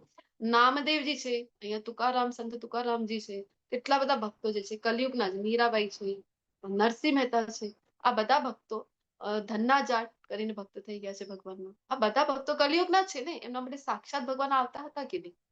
તો ભગવાન આવે છે જે ભાવ સાથે. તુલસીદાસજી પોતે પણ કહે છે કે જાકી રહી ભાવના જૈસી પ્રભુ મૂર્તિને દેખી તૈસી. તો જેવી ભાવના સાથે તમે ભજો છો તેવું જ તમને ભગવાન એવી સગવડ સુવિધા કરી આપશે. તમે ઈચ્છા વ્યક્ત કરશો કે મને ભગવાનને જાણવું છે, મને ભગવાનને પ્રેમ કરવું છે, તો એવો સંગ તમને ભગવાન છે એ પ્રાપ્ત કરાવી દેશે. એવી કોઈ લિંક મળશે તમને, અથવા તો એવો કોઈ ગ્રુપ મળશે ભક્તોનો કે જ્યાં તમારી ભક્તિમાં હજી પ્રગતિ થાય છે, જ્યાં તમે કૃષ્ણને હજી સારી રીતે ઓળખો, કૃષ્ણ પ્રત્યે પ્રેમ તમારો હજી વધે. જો તમે ઈચ્છા કરશો કે આ કઈ ભગવાન હોતું નથી, કોણ ગયું હતું જોવા, અમે કઈ ભગવાનમાં માનતા નથી, તો ભગવાન એવી વ્યવસ્થા કરી આપશે કે ક્યારે પણ કૃષ્ણને ભગવાન તરીકે આપણે જાણી શકીએ નહીં. પછી ઘણા લોકોની શ્રદ્ધા અલગ અલગ જગ્યા હોય છે. શ્રદ્ધાત્રય વિભાગ યોગમાં આપણે ભણતા હોય છે 17મા અધ્યાયમાં. કોઈ છે કે પીરમાં માનતું હોય છે, કોઈ અલગ અલગ જગ્યા પર શ્રદ્ધા કેળવી રહ્યો છે. આ પણ કૃષ્ણ કહે છે ને કે મારી ઈચ્છાથી જ થઈ શકે કે કોઈ પર્ટિક્યુલર સ્થાન ઉપર તમારી શ્રદ્ધા બની રહી છે, વધી રહી છે. એ પણ કૃષ્ણની ઈચ્છા છે તો જ ત્યાં.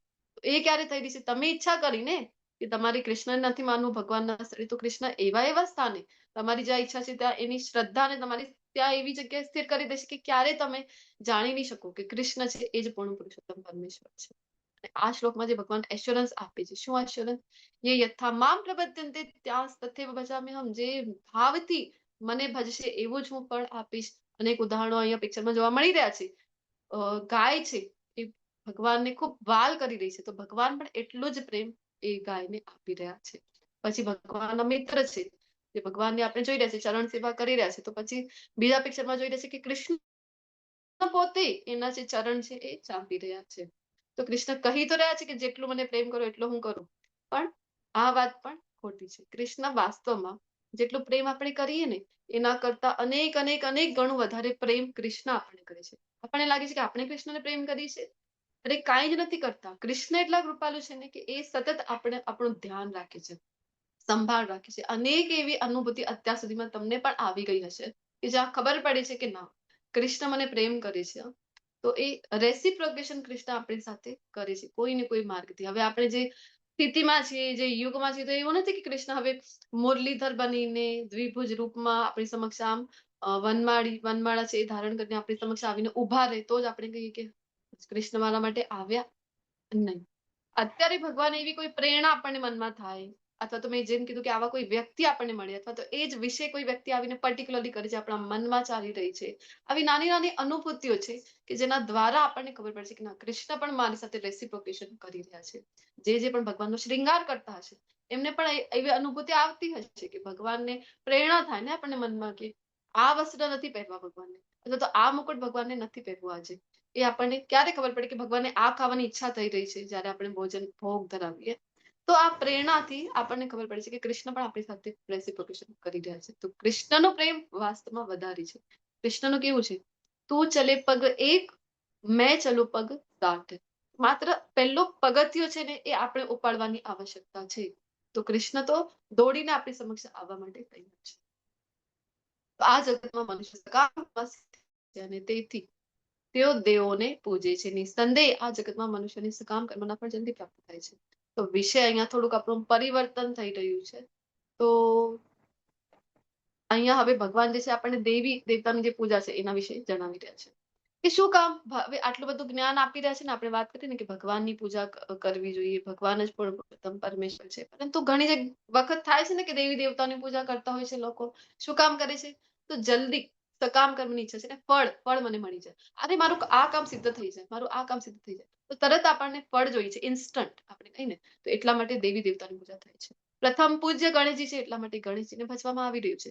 એવું નથી કે હવે બીજો કોઈ હોય તો પ્રથમ પૂજ્ય તો અમે એમની સ્થાપના પહેલા કરી, તો અમે એમની પૂજા પહેલા કરીશું. નિર્વિઘ્ન રીતે અમારું બસ શુભ કાર્ય છે, અમારું લગ્ન પ્રસંગ છે, નિર્વિઘ્ન રૂપથી સંપન્ન થઈ જાય, આ ઈચ્છા મનમાં છે. શિવજી પ્રત્યે શિવ શ્રાવણ માસ ગયું થોડાક સમય પૂર્વ જ, શ્રાવણ માસમાં જ આપણે કહીને આપણે કે કોઈ ભક્તો કેવા હોય છે સિદ્ધનો કે ગણેશજીનો જે ભાદ્રપદ મહિનો આવ્યો, શ્રાવણ મહિનો પહેલા આવે છે, તો આખા મહિના શિવજીની આરાધના ચાલી રહી છે. પછી તો ગણપતિ મહારાષ્ટ્રમાં ઘણું જોવા મળે છે. તો ગણપતિની સ્થાપના થઈ છે તો 10 દિવસ સુધી જ્યાં જોઈએ ત્યાં ગણપતિ બાપ્પા મોર્યા આવું જોવા મળે. પછી આવે છે નવરાત્રી આવી ગયા તો બધી જગ્યાએ જય અંબે ગૌરી જોતા હોય છે ને આપણે કે માતાજીની પૂજા થઈ રહી છે. તો આને કહેવાય સિઝનલ ભક્તિ, કે સિઝન પ્રમાણે ફેસ્ટિવલ પ્રમાણે ભક્તિ કરતા હોય છે. ભક્તિ કેવી છે પહેલાના શ્લોકમાં આપણે ચર્ચા કરી. આ ભક્તિ એટલે વાસ્તવમાં પ્રેમ છે ને. પ્રેમ એવું હોય, કોઈ માતાનું પોતાના પુત્ર પ્રત્યે પ્રેમ હોય તો એવું હોય છે કે આજે પ્રેમ છે આવતીકાલે નથી, અથવા તો સ્કૂલ ચાલુ છે ને તો પ્રેમ ઘટી ગયું, વેકેશન આવ્યું તો પ્રેમ વધી ગયો, એવું ક્યારે થાય છે નહીં. પ્રેમ તો પ્રેમ જ છે ને, તો સતત રહે છે. તો વાસ્તવમાં શું છે, આપણને કંઈક મેળવવું છે એટલા માટે આપણે ભક્તિ કરતા હોય છે. તો એટલે ભગવાન કહે છે તમે દેવી દેવતાઓને ભજી રહ્યા છો. અને આપણે જોતા હોય છે ને કે માતાજી છે, તો માતાજીની વાત કરીએ આપણે નવરાત્રી. નવરાત્રીમાં કેવી કેવી આરાધના બધા કરતા હોય છે કે ના મેં માંગુ હીરા મોતી, ના ચાંદી ના સોના, મેરી મૈયા મેં તો ચાહું તેરે દિલ મેં છોટા કોના, કે બસ મને બીજું તો કઈ જોતું જ નથી. તો શું જોઈએ છે તને? અરે તારા હૃદયમાં થોડું નાનકડું એવું સ્થાન આપી દે મારી માવડી, એ જ મને જોઈએ છે. પ્રાર્થનાઓ એવી હોય છે આપણી. અને પછી બસ મંદિરેથી નીકળ્યા તો તરત જ આપણી કોઈને કોઈ ઈચ્છાઓ ત્યાં પ્રકટ થતી હોય છે. અરે બિઝનેસમાં તો ખૂબ ટેન્શનમાં દેખાઈ રહ્યો છું. શું કામ? જો ને બિઝનેસમાં લોસ થઈ ગયો. એક ક્ષણ પૂર્વે તો તમારી પ્રાર્થના હતી કે કઈ જોતું જ નથી, સોનું ચાંદી નથી જોઈતું, કાંઈ નથી જોઈતું, અને હવે તરત જ તમે તો પ્રોફિટની વાત કરી રહ્યા છો. કારણ કે આપણી ભક્તિ છે એ તરત કઈ મળી જાય એના બદલામાં. તો ચાતુર્વર્ણ્ય મયા સૃષ્ટમ ગુણ કર્મ વિભાગશ. ભગવાન 4 વર્ણની અહીંયા વાત કરી રહ્યા છે કે મેં જ એની સ્થાપના કરી છે. આના ઉપર આપણે લેવલ 1 માં પણ ઘણી ચર્ચા કરતા હોય છે, તો શોર્ટમાં સમજીશું. 4 વર્ણ કયા કયા છે બોલો તો? હરે કૃષ્ણ. બ્રાહ્મણ, ક્ષત્રિય, વૈશ્ય અને શૂદ્ર. હરિભો, ધન્યવાદ પ્રભુજી. તો 4 વર્ણો બ્રાહ્મણ, ક્ષત્રિય, વૈશ્ય અને શૂદ્ર. તો આપણે આવું જયારે સમજી લે, ભગવાન કહે છે કે મેં આપ્યા છે, બેઝ કયું છે? ગુણકર્મ. ક્યાંય ભગવાને કીધું નથી કે જન્મ કર્મ વિભાગ છે.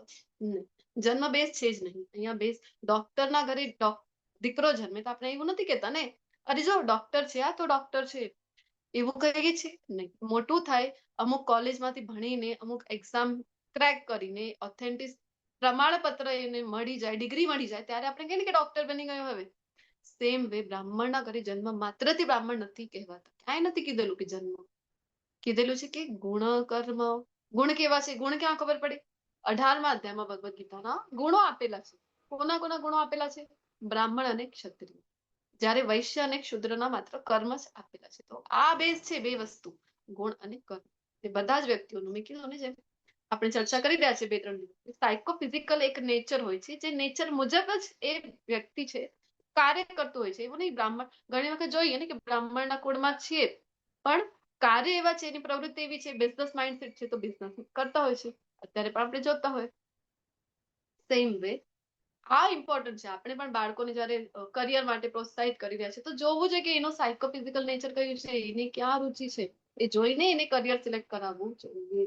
ને પછી શું કામ આ વર્ણ વ્યવસ્થા આપી? તો કોઈ પણ સમાજ છે, કોઈ પણ, આપણે ભારતમાં છે તો એવું નહીં, ભારતમાં, દુનિયાનો કોઈ પણ દેશ લઈ લો, એનું કોઈ પણ કોર્નર લઈ લો, કે જ્યાં આ 4 વર્ણ તમને નહીં મળે, એવું ક્યાંય નથી. અમેરિકા હોય તોય ભલે, ચાઇના છે તોય ભલે, ને પાકિસ્તાન છે તોય ભલે. હવે કયું એવું દેશ છે કે જ્યાં એજ્યુકેશન ડિપાર્ટમેન્ટ નથી, એજ્યુકેશનાલિસ્ટ નથી? કહો મને. ક્યાંય પણ તમને એવું મળશે નહીં ને કે જે ટીચિંગ કરી રહ્યા છે, ટીચર્સ નહીં હોય, જે ભણાવી રહ્યા છે.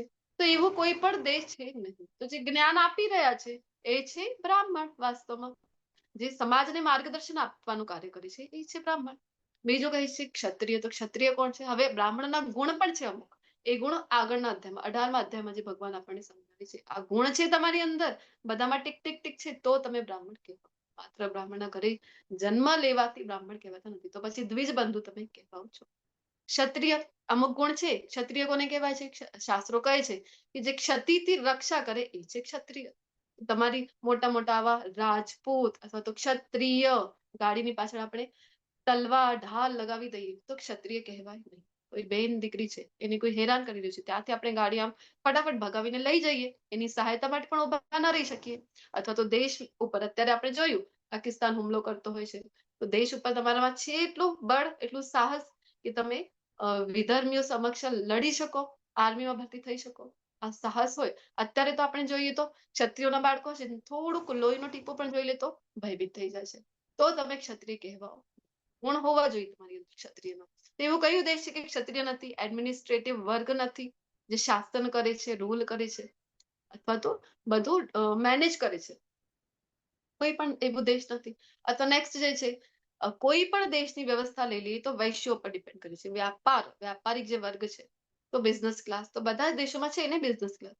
બીજો છે કે ચોથો વૈશ્યો એટલે એક્ઝિક્યુટિવ ડિપાર્ટમેન્ટ છે, કે જ્યાં જ્યાં સેવા આપવામાં આવી રહી છે. તમને લાગશે ડોક્ટર એટલે ઘણા ઊંચા, અને ડોક્ટર વૈદ્ય પેલા ઉચ્ચ મનાતા હતા, બ્રાહ્મણની સમકક્ષ મનાતા હતા. શું કામ? કારણ કે સેવા કાર્યમાં આવે છે. જે વૈદ્યનું કાર્ય છે એ ન્યાયનું કાર્ય છે, સેવામાં આવે છે, તો ફ્રી ઓફ કોસ્ટ હતું. પરંતુ અત્યારે આપણે જોઈએ તો સૌથી વધારે ફીસ તો ડોક્ટરો લઈ રહ્યા છે. તમે બદલામાં જો પૈસા લઈ રહ્યા છો, કંઈક શીખવવાના બદલામાં પણ તમે જો પૈસા લઈ રહ્યા છો, તો તમે ના તો બ્રાહ્મણ છો, ના તો તમે ક્ષત્રિય છો, તો તમે તો શુદ્ર કહેવાઓ છો. કારણ કે એટલા માટે ચૈત્ર મહાપ્રભુએ કીધું છે કે કલિયુગમાં બધા જ ક્ષુદ્ર છે. તો આપણે બધા જે કોઈ બદલામાં પૈસા લઈ રહ્યા છો, સેલરી લઈ રહ્યા છો, તો ચાર્जेस લઈ રહ્યા છો, તો આપણે બધા પણ ક્ષુદ્ર કહેવાય. તો બધા જ દેશ છે જ્યાં સેવા સર્વિસ ડિપાર્ટમેન્ટ બધા દેશોમાં જોવા મળે છે. પરંતુ ભારતમાં વાત આપણે કહીએ કે બ્રાહ્મણ, ક્ષત્રિય, વૈશ્ય, ઓહો, જાતિવાદ, તમે તો જાતિવાદને બઢાવો આપી રહ્યા છો, એવું કહેવામાં આવતું હોય છે. જ્યારે ક્યારે પણ જાતિ એટલે શું છે? જ્ઞાતિ. જ્ઞાતિ કોને કહેવામાં આવતું? તો જ્ઞાતા, કોઈ પર્ટિક્યુલર વિષયનું જ્ઞાન જેને છે એ જ્ઞાતા ઉપરથી જ્ઞાતિ, અને એનું જ અપભ્રંશ થઈ ગયું છે. એ સમજવું ઇમ્પોર્ટન્ટ છે.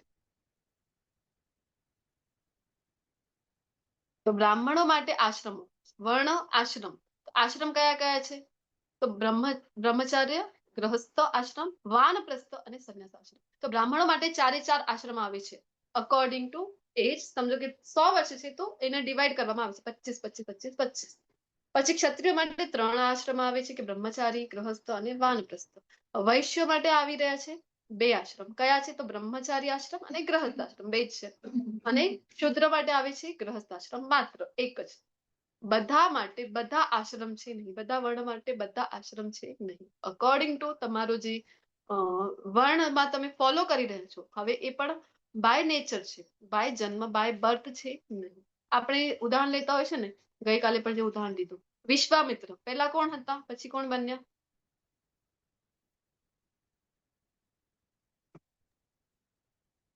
વિશ્વામિત્ર ઋષિનું ગઈકાલે ઉદાહરણ લીધું હતું ને, કોણ હતા એ? વર્ણ કયા વર્ણમાં હતા?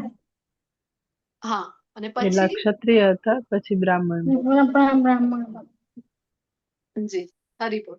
પહેલા ક્ષત્રિય હતા, પછી તપસ્યા કરી, પછી બ્રાહ્મણ. તો એ ગુણ મુજબ એ સિલેક્ટ થાય છે. તો સેમ વે જે નેચર છે આપણું, જે સાયકોફિઝિકલ નેચર છે, એના મુજબ આપણે કયા વર્ણમાં આવીએ છીએ એ ડિસાઇડ થાય છે, જન્મના અનુસાર નહીં. કોઈ શુદ્ર કુટુંબમાં જન્મ છે પણ કાર્ય એવું છે એનું બ્રાહ્મણના લેવલનું કાર્ય છે તો એ બ્રાહ્મણ કહેવાય છે. મને કોઈ કર્મ પ્રભાવિત કરતું નથી.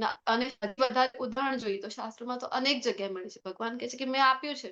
તો એવું નથી, જો ભગવાનને ભેદભાવ નથી, આ ભેદભાવ એનો પાછળનો આશય નથી, એ સમજવું ખૂબ ઇમ્પોર્ટન્ટ છે. જો એવું હોત તો ભગવાન ક્યારે શબરીજીના એઠા બોલ. શબરીબાઈ કયા કુળથી હતા એ તો વિચાર કરો. શુદ્ર. હા, ભીલ કુટુંબથી હતા ને, શુદ્ર. તો વિચાર કરો, શબરીજીના ભીલ એઠા બોલ જાતિના.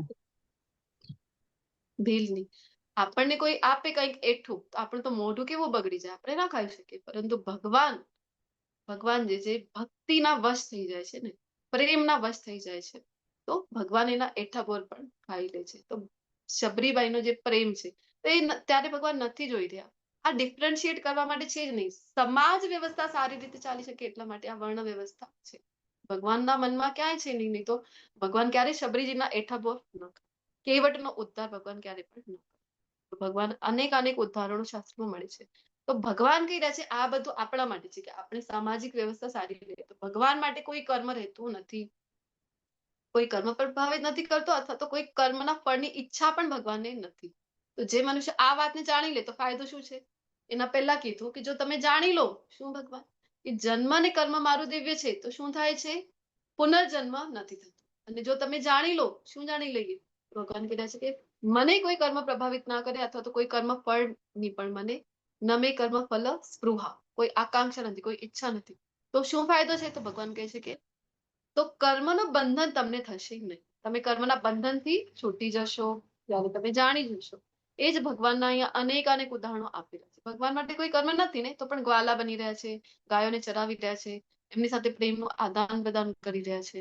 હવે પોતાની પ્રતિજ્ઞા હતી કે ક્યારે શસ્ત્ર નહીં ઉપાડે, પરંતુ પોતાના ભક્તની પ્રતિજ્ઞા રાખવા માટે, વિશ્વ પિતામહની પ્રતિજ્ઞા રાખવા માટે રથનું પૈડું ઉપાડે છે કે નહીં. તો ભગવાન એવા છે. અર્જુનજી માટે અહીંયા સારથી બની રહ્યા છે.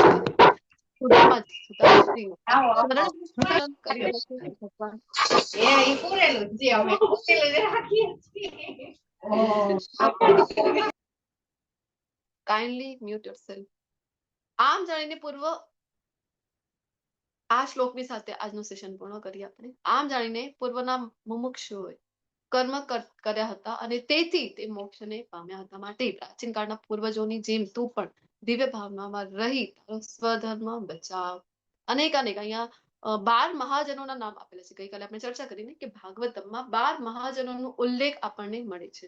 તો કયા કયા છે? તો બ્રહ્માજી, શિવજી, પિતામહ ભીષ્મની અત્યારે જ આપણે વાત કરી. પિતામહ ભીષ્મ પણ ભગવાનના 12 મહાજનમાંથી આવે છે. નારદજી છે, સુખદેવ ગોસ્વામીજી છે, બલિ મહારાજે જે 3 ડગલા ભૂમિ વામન અવતારમાં ભગવાન આવ્યા હતા ને, તો એ બલિ મહારાજ, મનુ મહારાજ, પ્રહલાદ મહારાજ, જનક મહારાજ, યમરાજજીને આપણે રોંગ વેમાં સમજ્યા છે. શું કામ? કારણ કે આપણે તો ટીવી સિરિયલમાંથી યમરાજજીને સમજીએ છીએ, નારદજીને સમજીએ છીએ, પરંતુ યમરાજજી ભગવાનના મહાન. એ ક્યારે સમજવું? ગુરુ શિષ્ય પરંપરાથી જ્ઞાન લઈશું, શાસ્ત્રોના શરણે જઈશું, તો ખબર પડે છે કે યમરાજી તો ભગવાનના મહાન ભક્ત છે. ચતુષકુમાર છે, ભગવાનના મહાન ભક્ત છે. અને કપિલ મુનિ જે દેવહૂતિ પોતાના માતા દેવહૂતિજીને જ્ઞાન આપે છે સાંખ્ય યોગનું શ્રીમદ ભાગવત, એ કપિલ મુનિ, આ બધા ભગવાનના 12 મહાસત્ય છે. ભગવાન કહે છે કે જે આ બધા લોકોએ કર્યું મારા માટે કર્મ, મારે ભક્તિમાં રહીને કાર્ય કર્યું, દિવ્ય ભાવનામાં રહીને કાર્ય કર્યું અને પોતાના સ્વધર્મને બચાવ્યું, તો તું પણ એવી જ રીતે છે, મોક્ષને પામ્યા હતા આવી રીતે, દિવ્ય પ્રકૃતિને પ્રાપ્ત કર્યું હતું ભક્તિ કરીને, તો તું પણ એવી રીતે કર અને દિવ્ય પ્રકૃતિને પ્રાપ્ત કરી. ઉદાહરણ મને યાદ આવે છે એ શેર કરી આજનું સેશન કન્ટિન્યુ કરી. ભગવાન અહીંયા પ્રેમ ભક્તિની વાત કરી રહ્યા છે ને આપણે જોઈએ ને એ તમામ પ્રપદ્યંતી, તો નામદેવજીનો એક ઉદાહરણ યાદ આવી રહ્યું છે. નામદેવજી સંત નામદેવજી થઈ ગયા છે મહારાષ્ટ્રમાં. એ એક વૃક્ષની નીચે બેસીને ભગવાનનો સરસ મજાનો એક દિવસ કીર્તન કરી રહ્યા હતા. વિઠ્ઠલ વિઠ્ઠલ વિઠ્ઠલા હરિઓમ વિઠ્ઠલા, માય બાપા વિઠ્ઠલા હરિઓમ વિઠ્ઠલા, સરસ મજાનું કીર્તન કરી રહ્યા હતા. અને એ જ સમયે ત્યાં એ વૃક્ષની નીચે બેસવા માટે અનેક લોકો એમને મનાઈ કર્યું હતું પહેલા કે વૃક્ષની ઉપર બ્રહ્મ રાક્ષસ છે ત્યાં બેસતો નહીં. એ તો માન્યા નહીં, એ તો હરિનામ જે લે છે ને એને કોઈ ફરક પડતો નથી શુભ અશુભથી. તો એ તો બેસીને સરસ મજાનું કીર્તન કરી રહ્યા છે અને ત્યાં જ એક ઉંદરના રૂપમાં પ્રેત છે એ પ્રકટ થયું.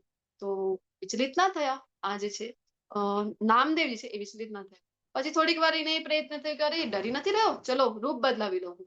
તો પછી હાથીના રૂપમાં આવી જાય છે, તો પણ વિચલિત ના થયા. તો પણ એમનું તો સતત કીર્તન છે એ ચાલુ છે, પંઢરીનાથને ભજતા હતા. મહારાષ્ટ્રમાં ભગવાન કૃષ્ણ પંઢરીનાથ તરીકે ઓળખાય છે, પાંડુરંગ અથવા વિઠ્ઠલ નામથી ઓળખાય છે. એમને ભજી રહ્યા છે સરસ મજાનું અને એમને કોઈ વધારે ફરક પડતું નથી. તો અલગ અલગ વિશાળ વિશાળ રૂપ લે, પછી કોઈ નાનું એવું રૂપ લે અને એવા તો ભયાનક અવાજ કાઢી રહ્યું છે આ જે પ્રેત છે એ, કે ડરી જાય આ વ્યક્તિ. એ તો ડરતું નથી. એ અંતમાં શું કહે છે કે અરે પ્રેત પ્રેત તો કાંઈ નથી. લોકો કહે છે અહીંયા પ્રેત છે, હે મારા પ્રભુ, હે વિઠ્ઠલનાથ, મને ખબર છે કે આ તમે જ છો, તમારા સિવાય આ બીજું કોઈ કરી શકે નહીં. હવે અનેક અવતારો અનેક રૂપ કોણ લઈ શકે? આ સામર્થ્ય તો હે મારા પ્રભુ કેવળ તમારામાં જ છે. હે વિઠ્ઠલનાથ, હું જાણું છું કે આ તમે જ છો. અને આ વાત જયારે સાંભળે છે ને તો વિઠ્ઠલનાથ ખૂબ પ્રસન્ન થાય છે અને વિઠ્ઠલનાથ એ પ્રેતમાં પ્રવેશે છે ને આવું લાંબુ એવું સ્વરૂપ ધારણ કરે છે. તો એમને નામ આપી દે છે, આજે નામદેવજી છે. શું નામ આપી દે છે? કહે છે હે લંબકનાથ, તમને તો હું પ્રણામ કરું છું. અને વિઠ્ઠલ ભગવાન પ્રસન્ન થઈને એમની સમક્ષ પ્રકટ થાય છે કે છે નામા, તું પ્રેતમાં પણ તું મને જોઈ રહ્યો છે, કેવી તારી દૃષ્ટિ કહેવાય, કેવું તારું પ્રેમ કહેવાય.